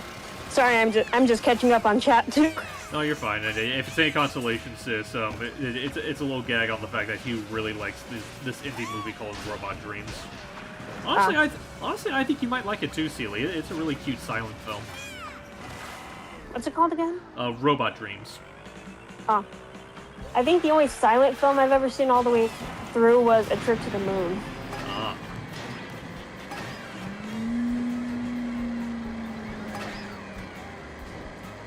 Met Luis Ortiz at a showcase Comic-Con 2 years ago. That's neat. Awesome.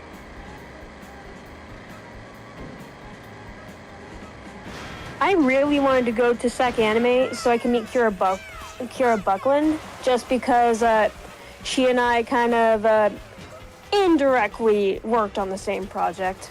Right. By that, I mean Four Swords Misadventures. Right.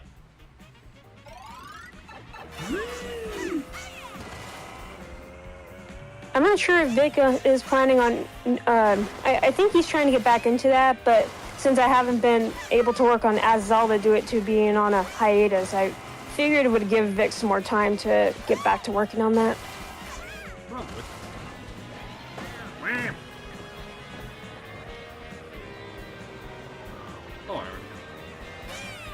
I heard of Demon Slayer, but I haven't seen any of it.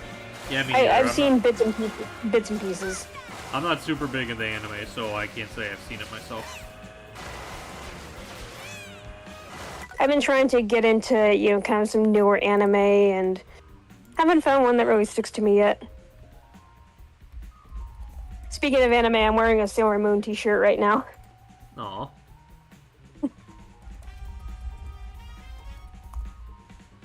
Sorry, just people DMing me. I think you're thinking of Brawl Taunts, Jay. Yeah, I'm pretty sure it was I think she was like the co-creator of Brawl Taunts. Right.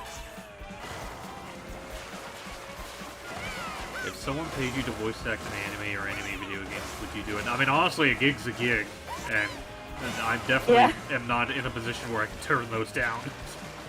Yeah, I gotta get my my flyer for voice commissions out, but I don't have my. I had to take down my vocal studio so I can rearrange my room, and I don't have it set up yet. I'm planning on giving my room like a full clean tomorrow, maybe rearranging a little and then setting that up.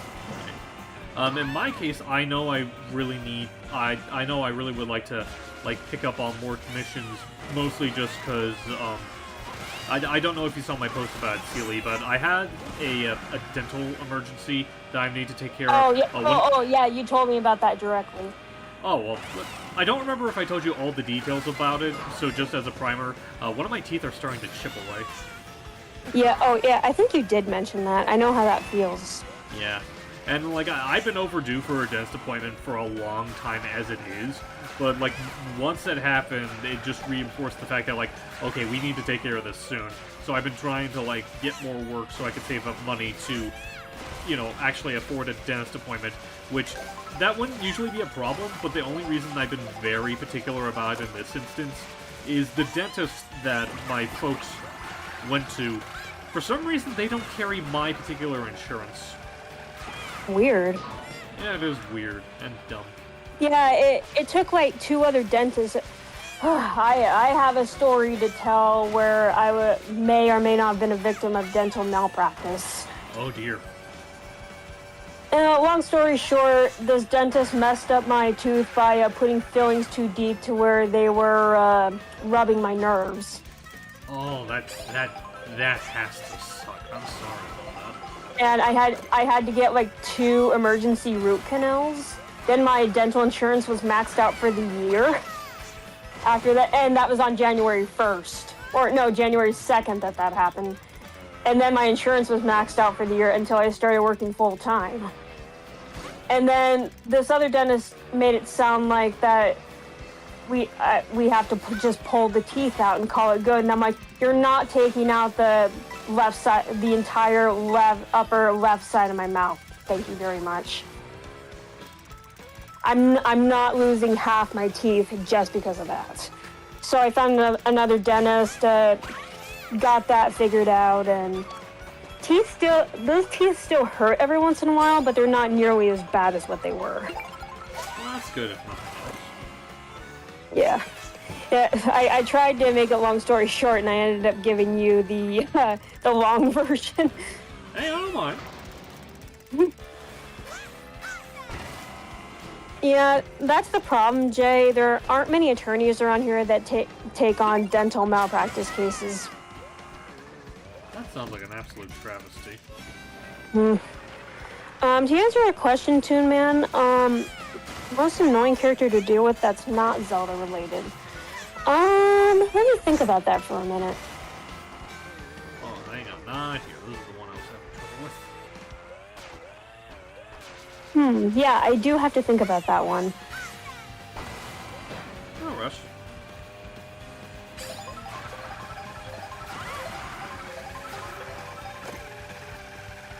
I got one answer.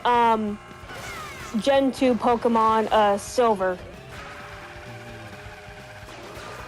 The rival. Right, okay, I was about to ask if that was his name. Yeah, that was confirmed. That was canonically his name is Silver.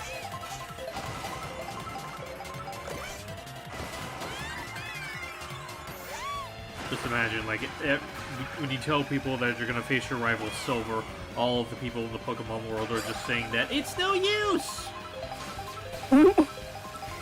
And the funny thing is, I need to go back and finish watching Pokemon. I kind of lost track watching it after like the middle of season 2. And I've been meaning to get around and watch Gold and Silver, but I never got around to it like all these years. And I subscribed to the Pokemon channel on Amazon Prime, so I've been using that to watch it legally. That's nice.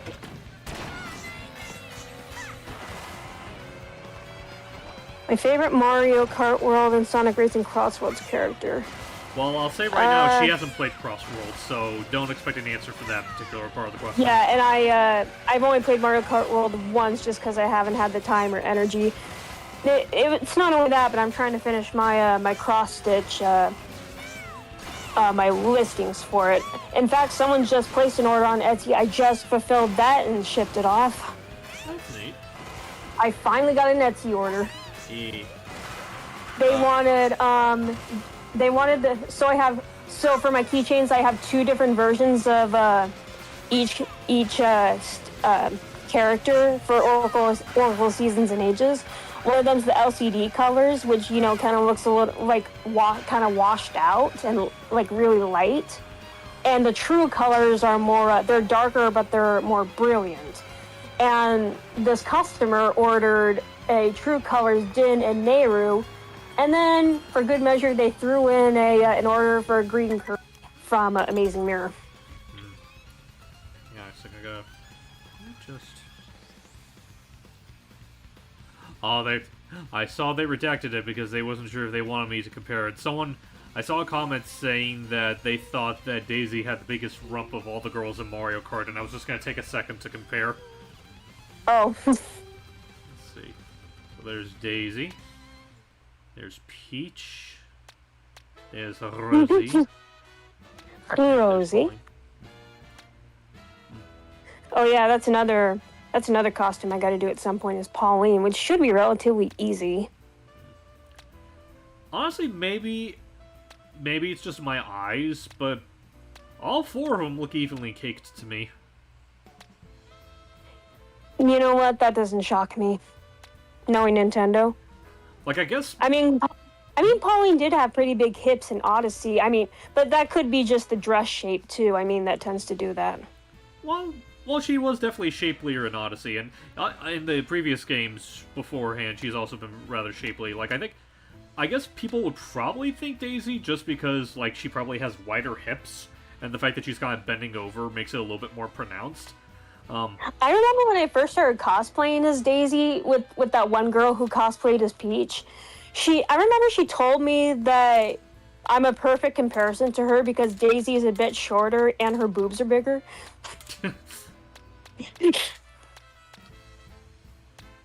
That's been stuck in my mind since. Daisy's shorter than Peach and has bigger boobs. Well, I guess if there's one way you can, like, compare the 2 of them, that's a way. I mean, but you look at their models and say, like, Mario Party 4 is, like, the first thing that comes to mind. I think their models are identical, except for their heads. Mm-hmm. Let's see. The Princess Samus are going to have the biggest cake in the whole Nintendo universe. First off, when you say the princess, we have more than one, so you gotta specify which one you're talking about. And second off, like, I say this as someone that's not, like, the biggest fan of the game, but I can tell, just because I have eyes, that Twintel also gives those girls a run for their money as well. Strixie Princess. I don't know, it's kind of hard to tell. I've been so insecure about, cosplaying just outside of Peach, Daisy, etc. I've always been insecure about cosplaying as anybody else just because I have my body type, my hips are my biggest part of my body. Yeah. Technically, I'm kind of an hourglass. If we're going by technical measurements, I'm an hourglass, but from the back, my hips look pretty wide. I will take your word on that. I feel like it'd be I don't know if I should really have a say in this, because I feel like a brother shouldn't be saying those kind of things about a sister. Fair. And to think we haven't even met in person yet. One day. Yeah, maybe. I'm hoping that the next time that, you know, our group does that meetup, that you can join us for it. Because we had a blast. Oh, I know, I heard about that. I'll have to see what happens, because a lot of it has to hinge on the... First off, a lot of it has to hinge on the fact that, first off, I'll need the money, and second off, if my folks are okay with it, because I don't know what's going to be happening with them by the time you guys start, and we're kind of in a position where I kind of have to really be on standby for a lot of the things that are happening with our family. It sounds like, according to Slick, if we do that meetup again, we're just going to meet in the same place that we stayed before, like the same Airbnb. So where would that be exactly? In Minneapolis. Oh, okay. Minnesota. Which is kind of cool because it's next door to the state where my actual brother lives. Aww. My actual brother lives in Wisconsin. That's neat. And my nephew just turned 16. It's like, oh my gosh, make him stop. I feel old. Dude, I feel that way when it comes to like a lot of my cousins. Like, yeah. One of my younger cousins just had a okay, maybe not just had, but one of my cousins just got pregnant with a child, and I'm like, I should not. Why? I mean, I'm happy for them, but dear God, my body. Whoop. So old, I was gonna make a joke that I have arthritis, but I can't really joke about it because I actually do have arthritis in my neck. Okay, you meant to say the princesses. Okay, that makes a bit more sense, but welcome to the Nintendo Bakery. You know what that just reminded me of? Oh, what's up? So the first time that I ever met someone at a convention, it was Charles Martinet. It was myself as Daisy, Logan was Luigi, and his girlfriend at the time was Peach. Mm-hmm. And as soon as we all got our autographs, Charles Martinet was like, "Now I get a photo with the princess." And just the way he said it was just really silly. That sounds about right when it comes to Slick. Yep. I said sounds about right when it comes to Slick. That wasn't Slick, that was Charles Martinet. Oh, Charles, my bad. Yeah. I guess I just thought that because I know Slick was on the trip you mentioned. Oh, no, what I'm referring to was way back in, like, early 2014. Oh, okay, my bad. I forget, was that the one that you went with Logan and Allie on? No, that was, I think, 2017 or 2018. No, 2014 was when I barely knew Logan. Okay.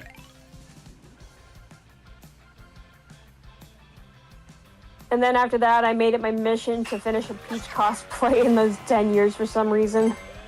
And I'm glad I did, but then I decided I'm gonna remake it because I don't like how it turned out because I was improvising when it came to the skirt, and it just didn't fit me well and it didn't flow well. So I decided to just take it apart and just redo the costume.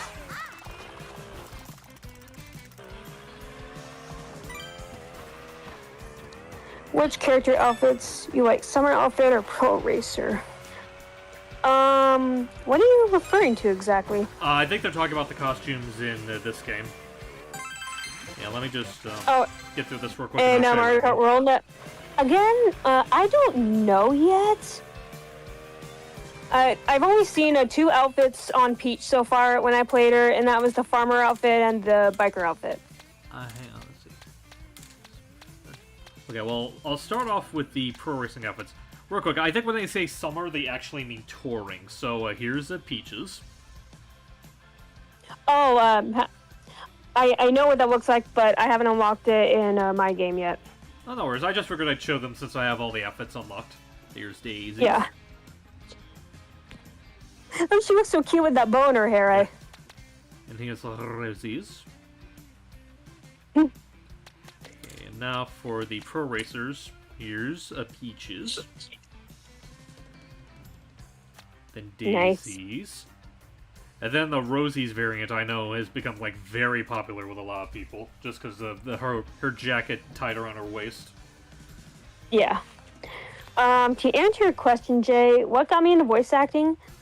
I don't even remember how I started exactly, but I remember like I think it was like 2000. Yeah, it was 2007. I tried doing a manga dub for the Four Swords manga, which was awful, by the way.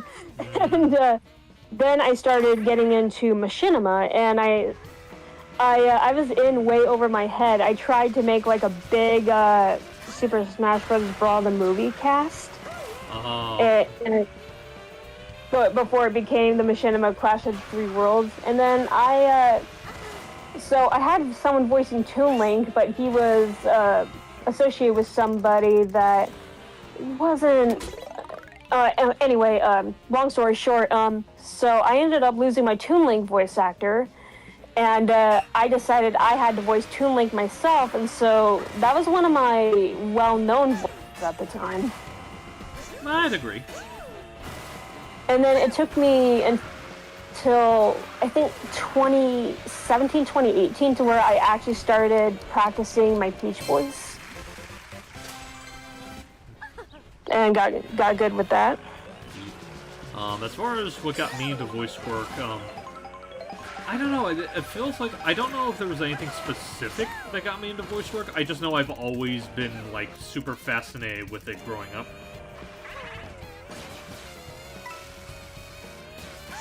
Dude, I remember when I first started voice acting, I did not put any emotion into my voices, obviously, and I'm just, like, for example, when someone goes, like...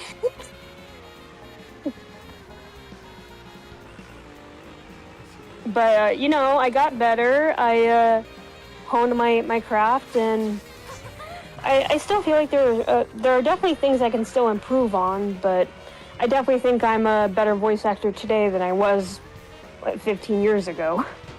I'd like to say you definitely got better, yeah. Thanks. You're welcome. I felt like I didn't really have the time to expand it during that whole thing when I voiced Quake Woman. Well, I feel like, again, with the case of Quake Woman, she's a special case where you don't necessarily need to be, like, super emotive with your delivery, so I feel like that was an instance where you kind of got a little easy. Yeah. Have you seen Codename Kids Next Door? If you would consider... I probably would, actually. Because that sounds really fun to just do all those lines in unison, even if they are edited together, post-editing.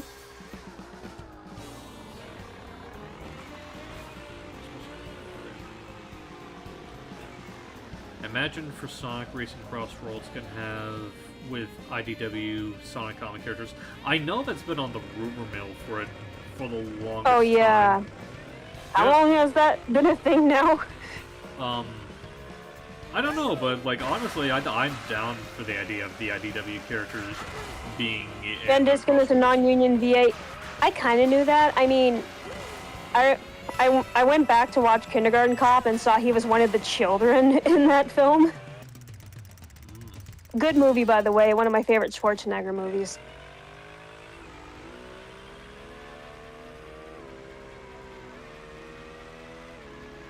Oh, okay, I got to do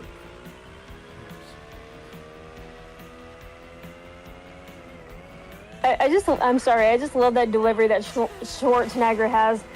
Who are you? I'm the party pooper.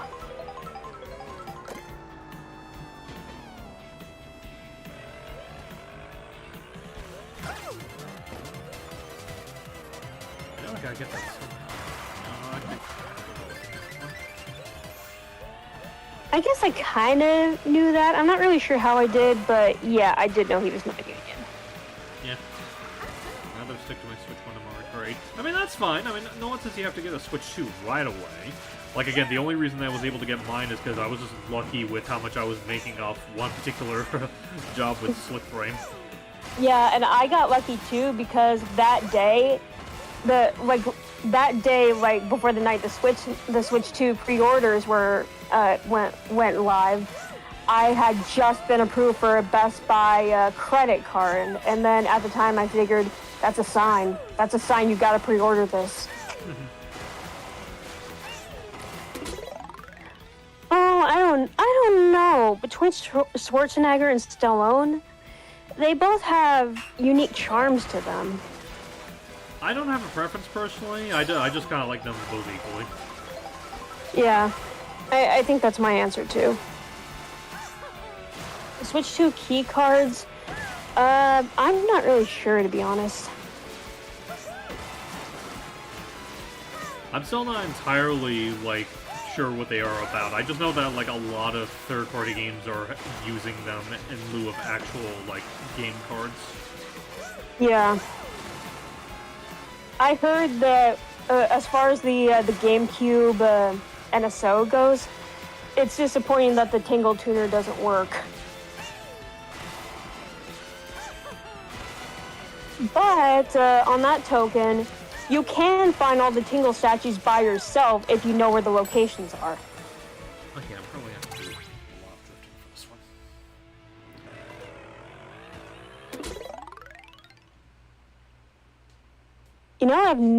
You know, Jan, I've never actually seen any of the Terminator movies. I mean, I haven't either. I mean, a lot of that has to do with the fact that, like, horror films aren't exactly my biggest interests. Horror films are hit and miss for me.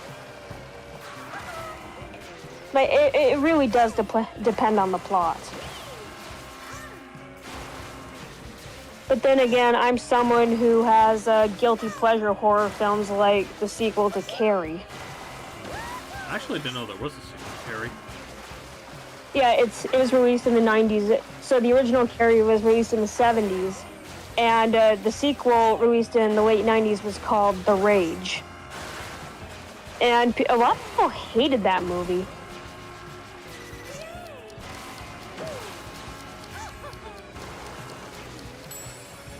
Oh yeah, that one is stupid close. I'm not gonna do that one right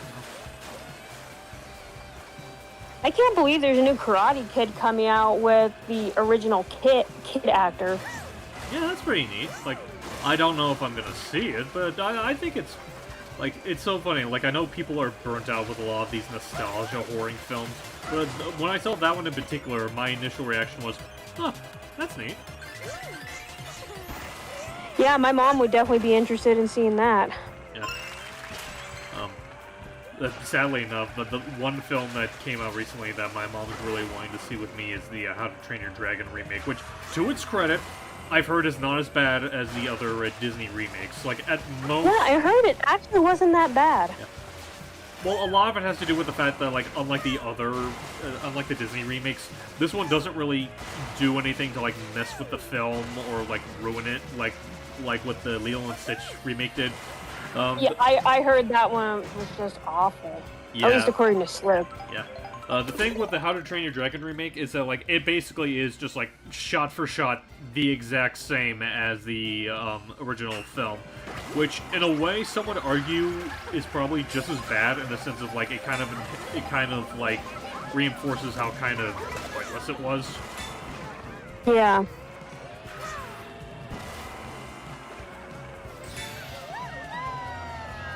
If there's one Disney remake I actually kind of liked, just for one actor, it was the Beauty and the Beast remake. I haven't seen that one. Kevin Kline was the father. Oh yeah, he was Maurice. Yeah, I've heard. Yeah. I definitely heard he was one of the better aspects of that film. Yeah. That There's and... sorry. Go ahead. I was actually going to kind of go off subject with Kevin Kline. I was just gonna say, like, another thing that I like is that, like, I actually kind of like some of the remixes of, like, some of the songs. Like, I genuinely like that film's rendition of Gaston. Oh, I did too. I really love the choreography in that. So, when the Aladdin remake came out, my mom went to see it with me in theaters because Aladdin's one of her favorite Disney movies. And when A Whole New World started playing, she was crying. Aww. That's one I've been very curious about, because that one seems like a remake that, like, it does enough different to feel like its existence is sort of justified. Yeah, about, Aladdin, like... it's not the best Disney remake, but it's not terrible either.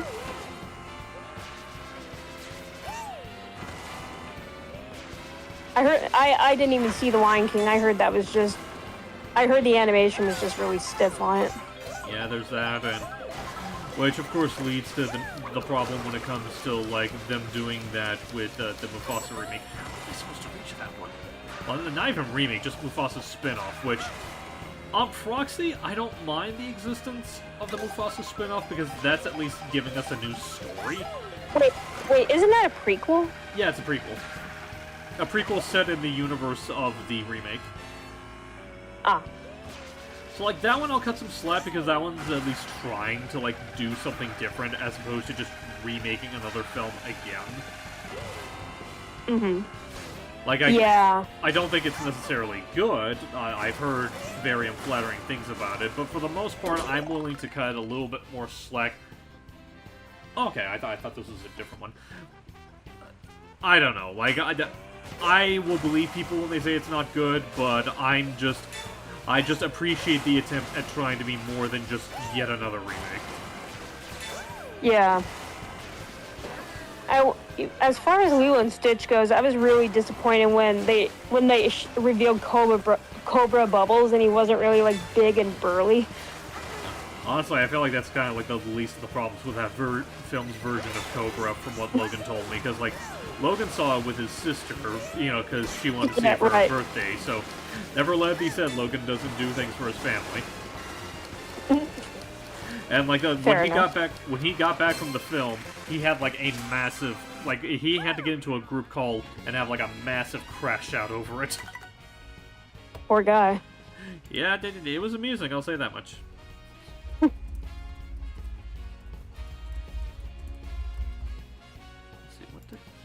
Also, happy early birthday, Jaden. Yeah, happy birthday. 18. That's only just the beginning. Enjoy it. Please, just enjoy it.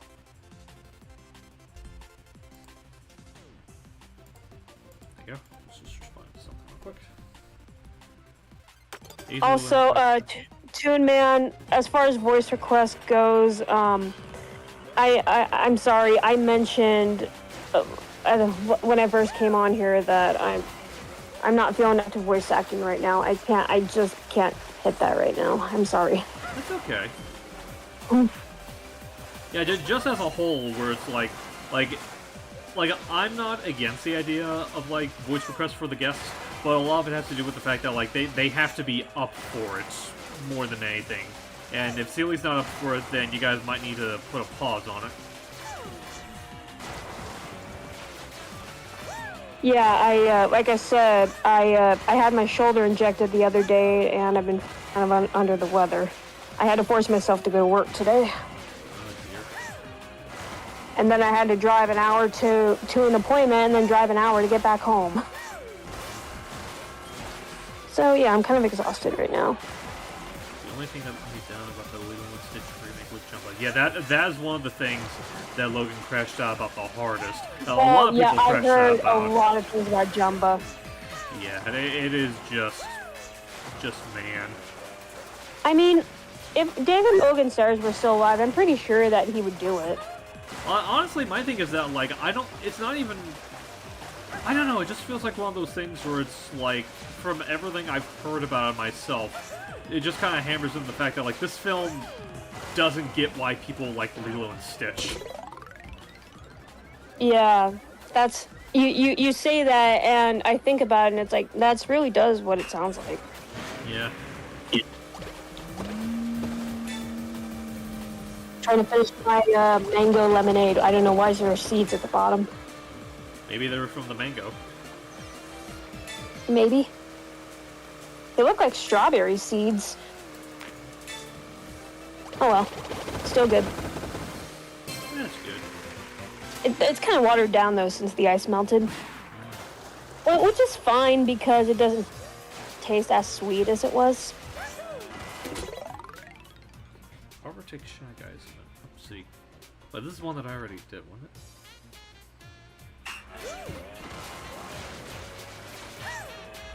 One of the worst things about steroid injections is what they call the steroid flush. Right. For those of you who don't know what that is, the steroid flush is a side effect of the steroid injection, where your face gets really hot and flushed, and there's not much you can do to kind of get rid of it other than just adjust your comfort to where you could get as cool as possible. Right. It's a normal side effect of the steroids, not harmful, but it is pretty annoying. It certainly sounds it. But then once the injection kicks in, my shoulder is gonna feel so much better. This is what happens when you get old, kids. Don't get old. Stay young forever. I'm only 33 and I have all these joint problems. Or, I'm not 33 yet. I will be in a couple months. Right. I'm the one that's 33 here, little missy. Yeah, and then Logan will be 31 next month. Right, that's right. Today's actually James's birthday, actually. Like, I only just found that out when he made a post about it. Oh, wow. It's also Sean Chiplock's birthday. Oh, that's neat. I always forget James's birthday was... I knew it was in June. I always forgot the day it was. I had been watching some more of our old playthroughs with him lately. That's nice. I was watching the Mario Golf Toadstool Tour one. I remember, I guess from the video, I was in a bad mood that day. I can't even remember what it was that happened that day. But the video seemed to cheer me up. Well, hey, that's all that's important at the end of the day. Joshua Tomar, I don't think so.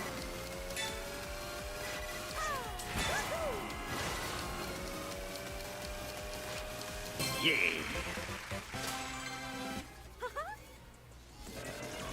Yeah, I do remember hearing that. Like, again, that kind of goes into the idea that I had about, like, that the person that made this doesn't get what people like about Lilo and Stitch, and it's one of those things where it's like, well, if you think that's a lesson that people want to learn, you know, fine, I get that, but do it in something that doesn't contradict the entire point of the movie. It sounds like the entire plot was just contradictory. Yeah. Honestly, what I really want to know was, I mentioned it with friends, I haven't heard anyone really, you know, answer it. I really would love to know what Chris Sanders' opinion is about the Lilo and Stitch remake, because the thing is, like, he isn't just the voice of Stitch, he created the franchise. Like, he wrote... I was gonna say, wasn't he the director for the animated film? He directed it. What am I thinking of? And, like, the entire series was based on, like, characters and stuff that he created, so it really is just his baby, and I really want to know what he thought of what Disney did to his baby. Yeah, no kidding.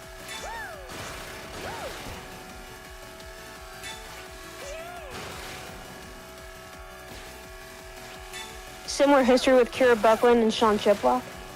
Oh, what do you mean?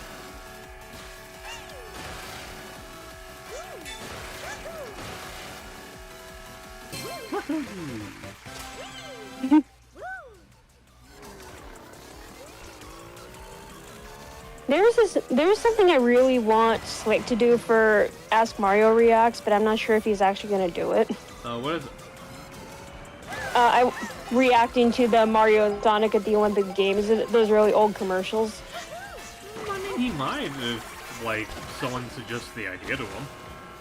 Yeah, I did suggest the idea to him. I just say that, like, no one said that his React videos have to be limited to just, like, fan content. Yeah. Hang on a second. I'll be right back. Check on the puppies. Joshua Tomar, I'm not familiar with what happened, no. Right here.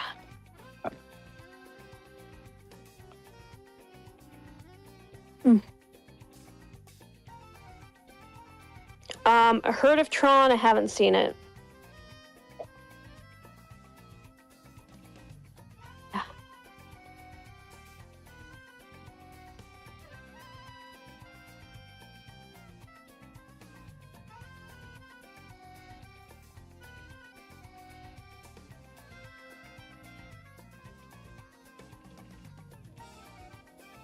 Another VA like them who I won't mention for obvious reasons. Alrighty, if there's something I'm missing, hopefully I'll get back up to speed on that at some point. I really did want to meet Kira Buckland in person at some point, just, like I said, just because we indirectly worked together once. And I'm a friend of someone that she worked with for over 20 years. Oh, okay, yeah, that rings a bell. Chris Neos, I'm not even sure how you pronounce it. Yeah, I know exactly who you're talking about. Yep, sorry about that. But I don't really want to get into that right now. No worries. Give ideas for Suicide, Sonic Race and Cross Worlds, and Crash Bandicoot for Dimension crossovers. No opinion on that. Yeah, she's not a big, like I'm only just now getting her barely interested in Sonic, so I don't think she has that much more of an opinion on Crash. I don't. Maybe one day, like, after I get you well acquainted with Sonic, maybe one day I'll get you interested in Crash, but we'll see. Yeah. Let's see, what's another character to switch to? Let's go! There we go.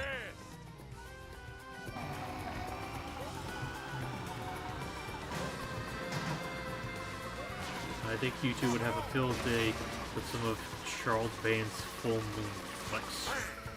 What? Yeah, I don't know what that is either.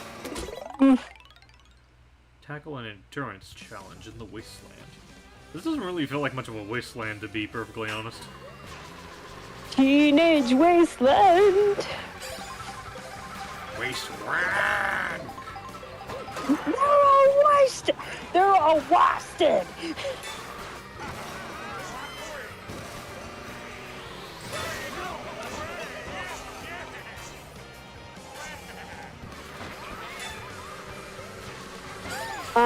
Let's see. To answer your question, man, I'd say Charlotte, because Charlotte actually decapitated someone on screen. Oh, wow. And then here's a little fun fact that the character that she decapitated was voiced by the same voice actress who voiced Navi in Ocarina of Time, Kaori Mizuhashi. Interesting thing to come back to. I was answering Toon Man's question. Ah.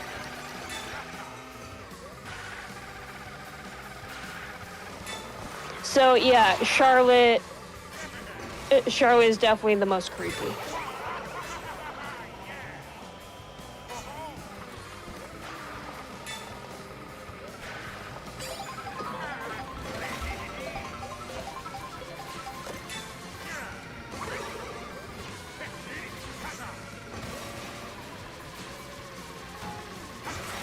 Oh shoot, is my friend trying to call me? No, not yet. My friend Will wanted to call me at 7:30, but I haven't heard from him yet, so I'll stay on stream until he calls me. What are your thoughts on the Burke cake? I have not heard of it until just now. Me neither.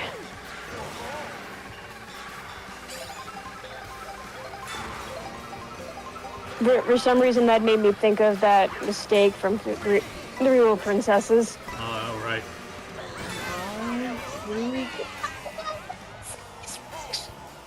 That's what it is. I demand satisfaction. Yeah. that line was really fun to record. Wouldn't surprise me.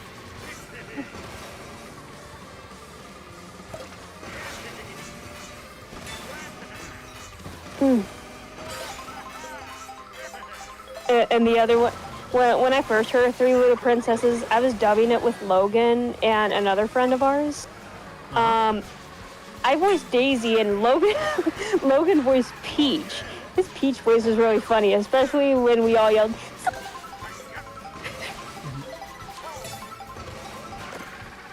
it's just really funny listening to Logan doing a falsetto Peach voice. I'm not sure if he could still do it like 10, 11 years later, but Well, who knows? Maybe one day you could ask him and we'll see. it was a fun time. There's one confession on stream. There's one cosplay I want to see Logan in. I want to see him as Luigi dressed as Peach.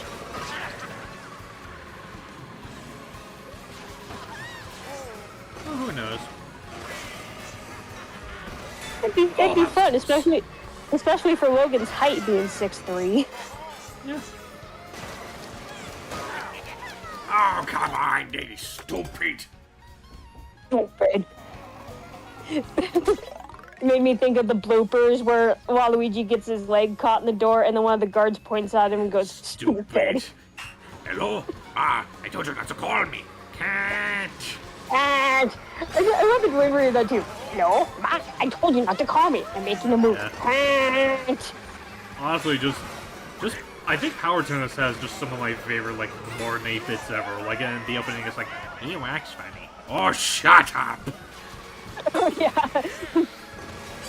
Or when, in the bloopers, when Mario accidentally hits Luigi in the eye and gives him a black eye. Sorry, My bro. nose. Sorry, bro.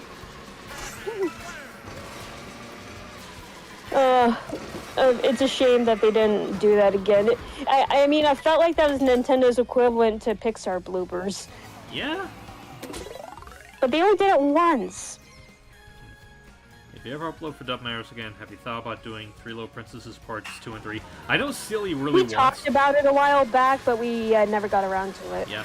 I know Celly really wants to, but personally speaking, I'm not gonna say I, lost all interest in the idea of doing it, but I've just been, so busy with, a bunch of other things at the moment. I haven't really had the time for it.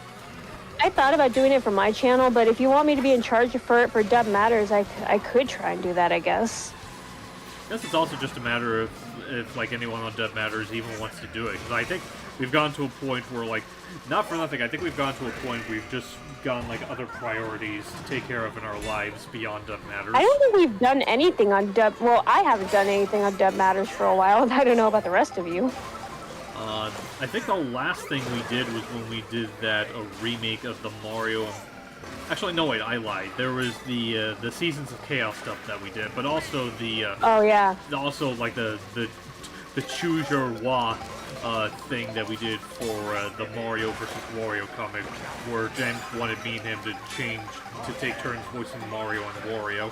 Oh, wasn't that another Who Voiced It Better type thing?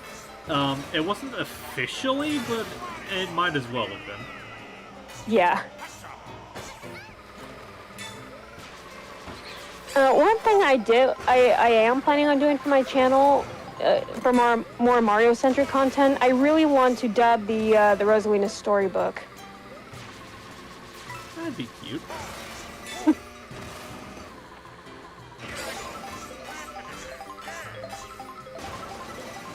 And I want to do both a Mario and Wario voice demo with female Wario characters. And 9-Volt. Okay, that's... I don't know what it is with that one. Some of these... I mentioned it, a little before you joined us. Maybe even after you joined us, but I am not the biggest fan of how stupidly strict the time limits on a lot of these are. Yeah. Once again, come on.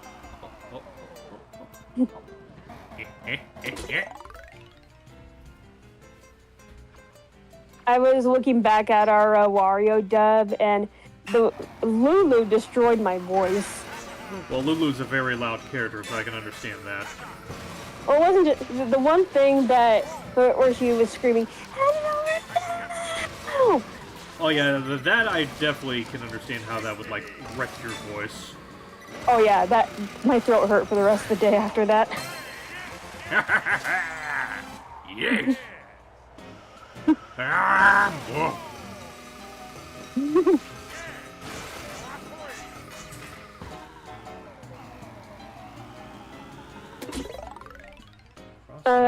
I can't remember if I answered your question, Toon Man. I apologize. I've heard of Goosebumps, but I have not read the book or seen the movie. the first movie. I just never got interested in it when I was younger. I'll have to stay on the rail, okay. I remember reading like a little bit of the books, and I think I might have seen the show. I might be wrong on that. But otherwise, yeah, I have not really grown up with Goosebumps. Yeah, I sure didn't. I do remember watching I had a lot of... I was just saying, I had a lot of limited interest when I was a kid. That's fair. I do remember watching a bit of Are You Afraid of the Dark back when it was still airing on Nickelodeon.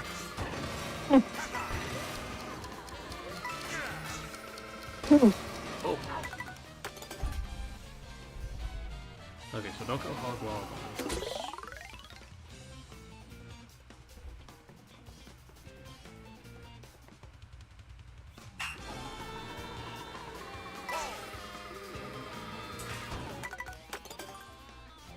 The Mask episode. I can't say have you heard of Judge Dredd? I have heard of Judge Dredd. I have not seen either of the movies or read the books. I just know that it exists. Yeah, that's where I'm at too. For the third time in like, maybe like 10 years or so, I started going back and watching the Batman animated series. That's something I should probably do at some point. I know I really wanted to dub that one scene with a baby doll, if not for copyright. Right. That'd still be really cute to see. I'm not sure if I should keep it at my normal voice or like give her a really like infantile, childish voice for that scene. Well, I guess it just depends on how you personally think baby doll would sound. That's the thing. I don't really know. Well, because that's the thing when it comes to like a lot of characters. Like, don't be afraid to like put your own rendition. Oh yeah, your own rendition of characters. I would probably like they specified that she was in her 30s, right? I believe so. So I'd probably go a little deeper than what my normal voice is, going like, "That's me. That's really me in there." But it's not, is it? Okay, I feel like it's so funny. Like the faster characters are usually associated with speed in these games, but it feels like the bigger characters are associated with being faster. But in this game, it doesn't feel like they really get as much speed as the lighter characters. Most hated Cartoon Network character, probably Sarah from Ed, Edd n Eddy. Yeah, just going off that list in particular, I'll definitely say Sarah. I have not grown up enough with Powerpuff Girls to have a particularly strong opinion on Morbucks. And Panini, I still need to watch Chowder, because, like... Yeah, I have not seen any episodes of Chowder all the way through. I've seen clips of Chowder, and from what I've seen of it, it looks like a hilarious show. I've just not really watched a whole lot of it growing up. Yeah. I was definitely more Powerpuff Girls oriented when I grew up. And the reason why I say Sarah from Ed, Edd n Eddy instead of Princess Morbucks was that Princess had a motivation. Princess wanted to become like the Powerpuff Girls, whereas Sarah is spoiled just because she's spoiled. Yeah, that's also true. Spoiled and also just kind of... sense at all. Spoiled and also, and in Ed's case, just kind of abusive. Exactly. Princess was more spoiled, but Sarah was flat out abusive. Yeah. Still to this day, just one of the best Ed moments. The whole like, you can't kick me out. I live here too. So move. Okay, we better go. Catch you on the rebound, Slick. Is it me or is Johnny's vocabulary deteriorating? Okay, yeah, there is one. Growing up, I thought Double D was a girl. I think a lot of people did, just because he had, like, compared to the other Reds, he definitely has, like a squeakier timbre to his voice. Yeah. It's still, like, it took me a while to finally get it through my head that was a man voicing him. Samuel Vincent has range. Oh, absolutely. Like, I'm still amused by the fact that, like, This comes from me and the guys binging the Asterix movies. It's still amusing that like a Sam Vincent voices one of the Centurions in 2 of the CGI films. Yeah. He also voiced Sonic at one time, yeah, right? Like, you know, the smaller Sonic, like... Well, yeah, you know... Yeah, I know what you mean. He was Sonic's singing voice in Sonic Underground. That's what I was thinking of. It is amusing to think that for a time Sam Vincent was Sonic. Yeah. It's hard to believe that the voice actor for Sarah voiced Kagra in the anime Inuyasha. Kagra and Kana in Inuyasha. I was like, man, that woman's got range. Honestly, Vancouver actors, I think, are very underappreciated in terms of, like... They really range. are. I could die happy if I met Kelly Sheridan in person. See, Kelly Sheridan, I'm trying to think of, like, a lot of Vancouver actors I really like. Scott McNeil, definitely. Like, Scott, I think, is, like, the Jim Cummings of Canada. Richard Ian Cox.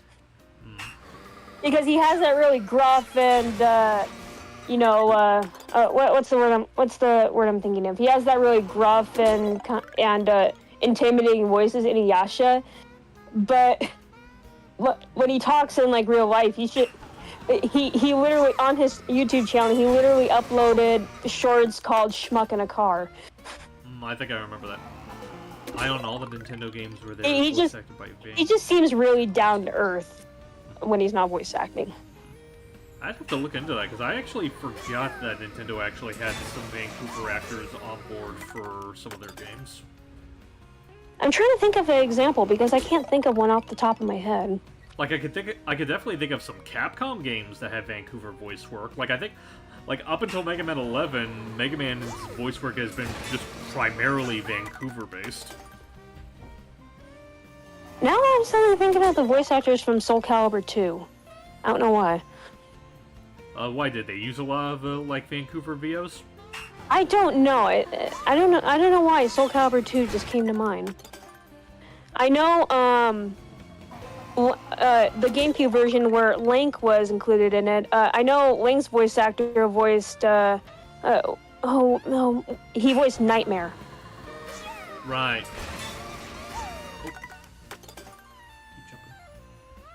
Celely, those are San Francisco-based talents.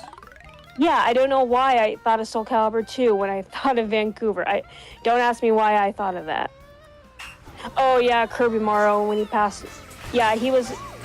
It was one of those things because both Kirby Morrow and Kelly Sheridan were in a lot of stuff together as love interests. Yeah. And it was really sad when I found out that Kirby Morrow had passed away. Yeah, it's a shame because like Kirby's another actor I really liked because like I loved how he played Cyclops in X-Men Evolution. Honestly, that's probably one of my favorite iterations of Cyclops. The first thing I heard Kirby Morrow and Kelly Sheridan in was Barbie and the Nutcracker. Oh, that's right, because like Kirby was the prince, right? Yeah, he was the Nutcracker and the prince, and all the Barbie movies were that was all Canadian Vancouver talent. Right.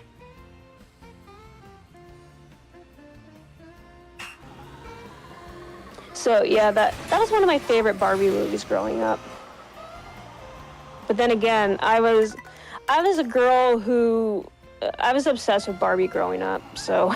Well, I mean, plenty of girls were at that age. I was like 13 when I finally stopped playing with them and got rid of them. Or no, I was either 11 or 13. But then I go back to like Barbie things I used to play with when I was a kid, like computer games. Mm-hmm. And then I listen to music from it, and I'm just like, oh, I feel so nostalgic.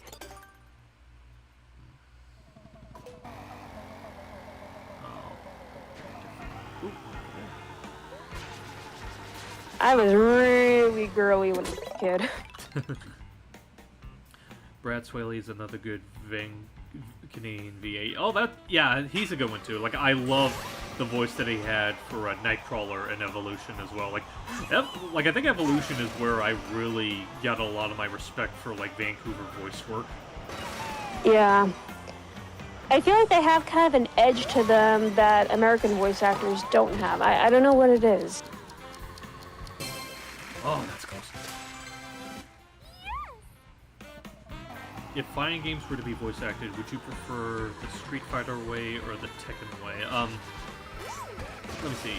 Honestly, I feel like my dumb American brain would prefer the Street Fighter way, but I get why they do the Tekken way, and to an extent respect it.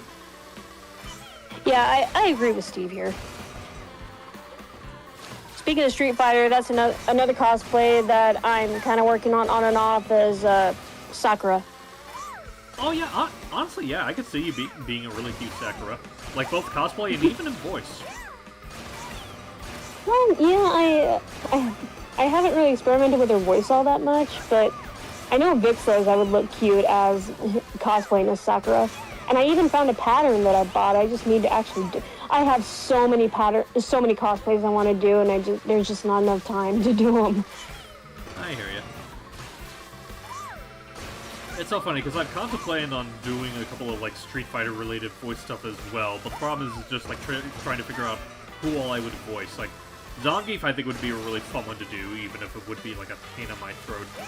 Similar with Blanca. Like Blanca feels like a character that would be like really fun to do voice work for. I've contemplated maybe Vega, but then again, I've never been like super confident in voicing like the very suave, sexy men. Yeah. Speaking of suave, I'm not sure if that's something I'm gonna do again when I do my voice demo, where I'm just like, ooh, you look like a big, strong specimen, man. Yeah. Man, I fumbled that. It's okay. Jason was giving me tips on how to kind of update it too. That's nice of him. I know at some point I still gotta pay you for the scripts you wrote me. I keep forgetting. That's fine. Honestly, Celly, with all the stuff you've been going through, I'm not gonna rush you on the payment. How much do I even owe you? You're gonna have to give me an invoice later. I'm trying to remember that as well, actually, because I totally forgot how much I was gonna charge for that. Yeah. Only thing I know is that you're definitely getting like the family discount. Fair.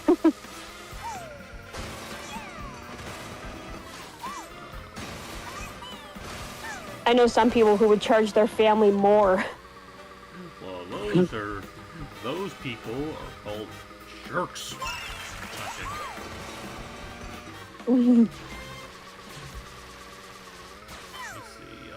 Well, to answer your question, I have seen the live-action Street Fighter movie once with my buddy Logan years ago.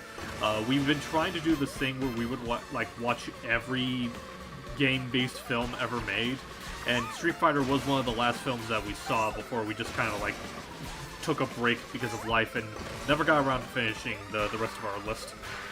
I'm trying to remember what the last film on that list was. Oh my god, Logan, I have a list that's in backlog for at least 5 or 6 years. There's still so much we have to do. Oh, well, what was this one? A list just of like video games and movies. One thing that Logan and I have been working on, well, I don't want to say working on because it's just me playing the games, but Logan and I have been going through the Hylian modding contest entries. We haven't finished the escape room ones from last year yet, or the year before, and then after that we got to do the horror ones. Or no, we did finish the escape room ones, and we started on the horror ones. We just got to finish those. To answer your question too, man, probably Puko, because that's the only one I can remember off the top of my head. And something that Logan and I like to joke on sometimes. Just going on with the Street Fighter voices, someone wants to know if you think you could make a decent Jury voice. Which one is Jury again? She's the one that was introduced in Street Fighter 4. She's the creepy purple lady with the feet. Let me look her up because I need a visual reference. No worries. I don't know if I could do a voice for her because one, I don't know what she sounds like, and two, I don't know. Well, if you want like a primer on her voice, like she She kind of has like a bit of a nasally tone, which I think is attributed to the person that voices her. I forget her name, but she does have like kind of like a naturally nasally tone to it. But it's like, it's nasally, and she kind of talks in a very like mean, playful way. Like, oh, I bet you'd be a lot of fun to play with, big boy. Oh, I think you'd be a lot. Bleh, I can't do it. I was gonna say, maybe not that nasally, but definitely within the right ballpark. Yeah, it's hard for me to regulate my nasally voice, especially when I'm not warm. No worries. Jessica Strauss, that's it. Oh, yeah. I was in the middle of doing something. What was I doing? You're in the middle of being awesome, I believe, which you're always in the middle of doing. Oh, I had 3 Discord messages I had to check. Who is messaging me? Oh. It's Vic. Oh, it's Vic. He just sent me something Street Fighter related. Oh, just as we were talking about that. Does he know we're streaming, actually? I don't think so. Because I'm trying to think that like that would have been like a really funny coincidence, since we've He just just been sent doing a lot me- of Street Fighter talking. He just sent me a Twitter link, or X link, whatever you want to call it. A Street Fighter card that transitions Ryu back to health when the token tab is pushed in. I can't continue without you, and I put you on the article token. On the arcade token. And then he said, it's a neat idea as a morale booster. Oh, wow. And then Logan sent me something. It's a Tangle commission post. Aww. That is cute. Be sure to send me a copy of that, because now you got me curious. Hang on. Race upstream through the river valley.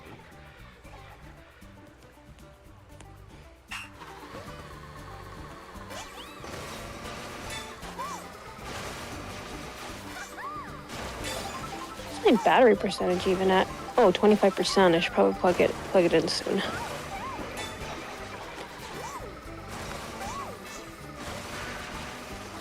Dang it. Dang it, I can't type.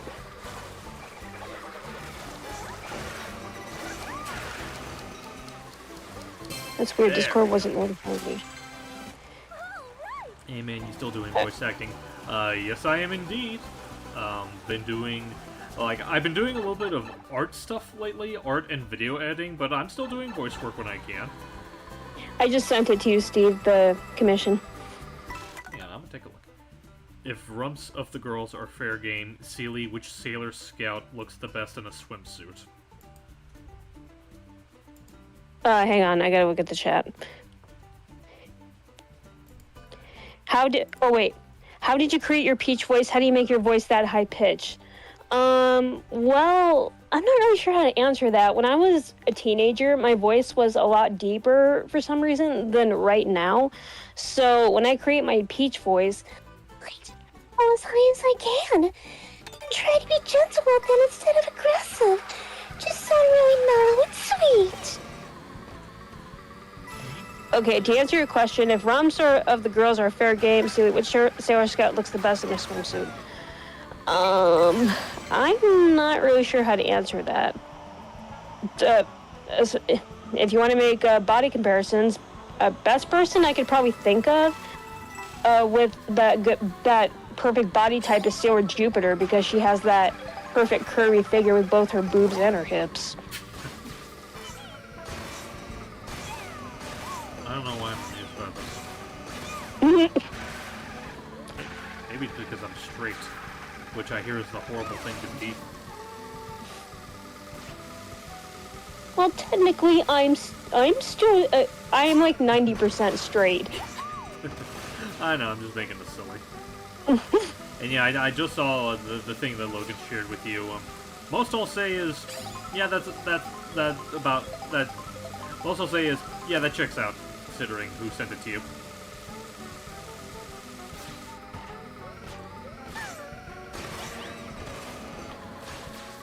Oh. What happened? What's wrong? I just had some family drama happen just now. Oh, I hope everything's okay. Yeah, it was just my aunt posted something. She texted us something kind of controversial, and then one of my cousins was like, "Do not text me again. I don't want to be a part of this." Oh, I see. Yikes. I won't pry just for the sake of respecting your privacy. Yeah.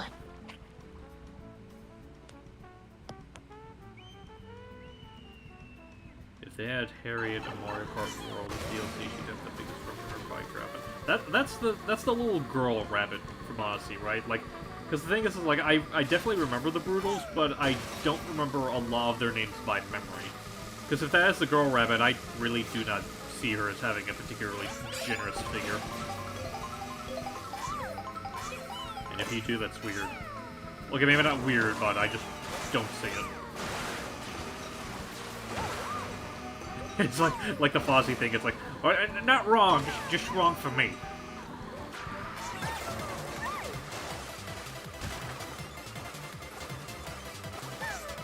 Scott McNeil also voiced Dr. Wily, Proto Man, Eddie the Flip-Flop, Blanca, Kim Master, Lord Raptor, and Antichrist. Oh yeah, like I definitely remember his work as Dr. Wily. In fact, when I first started getting more serious about voice work, I wanted to base my Wily voice off of Scott McNeil's because I really loved how delightfully evil he sounded with that thick German accent, I am going to reach out and grab the moon! I loved that voice, but I found out, like, back then it was really hard for me to do the voice consistently, so I just settled with, like, the lighter voice that I usually do with Wily now. Oh yeah, and then I remember during that old Spiritus Ex Machina W, added a laugh that sounded like Joker. Right. I mean, honestly, I feel like my Wily voice isn't that far removed from Joker in terms of, like, tonality. Yeah.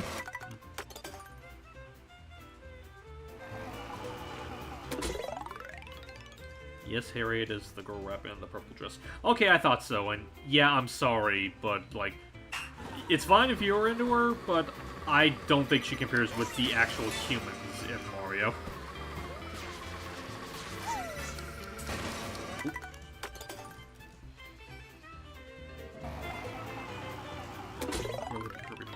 Wait, that's interesting. Like, I remember Ian being Goku. I actually didn't know that Kirby Morrow was Goku, too.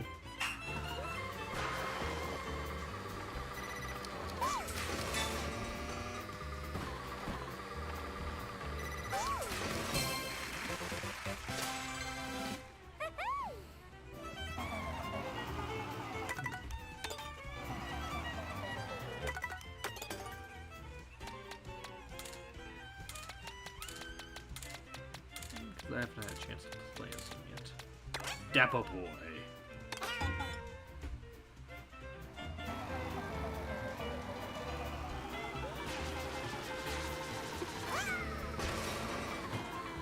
I'm gonna get going for now. I think my friend's trying to call me. Alright. But thanks for having me on the stream. Of course, thanks for joining. I hope you enjoy the rest of your evening. Yeah, you too. And thanks for watching to everybody in the stream, and have a good night, everybody. Yeah, good night, Ulysses. Good night. If I can't end the call. What the? Hang on, let me help you. There it goes.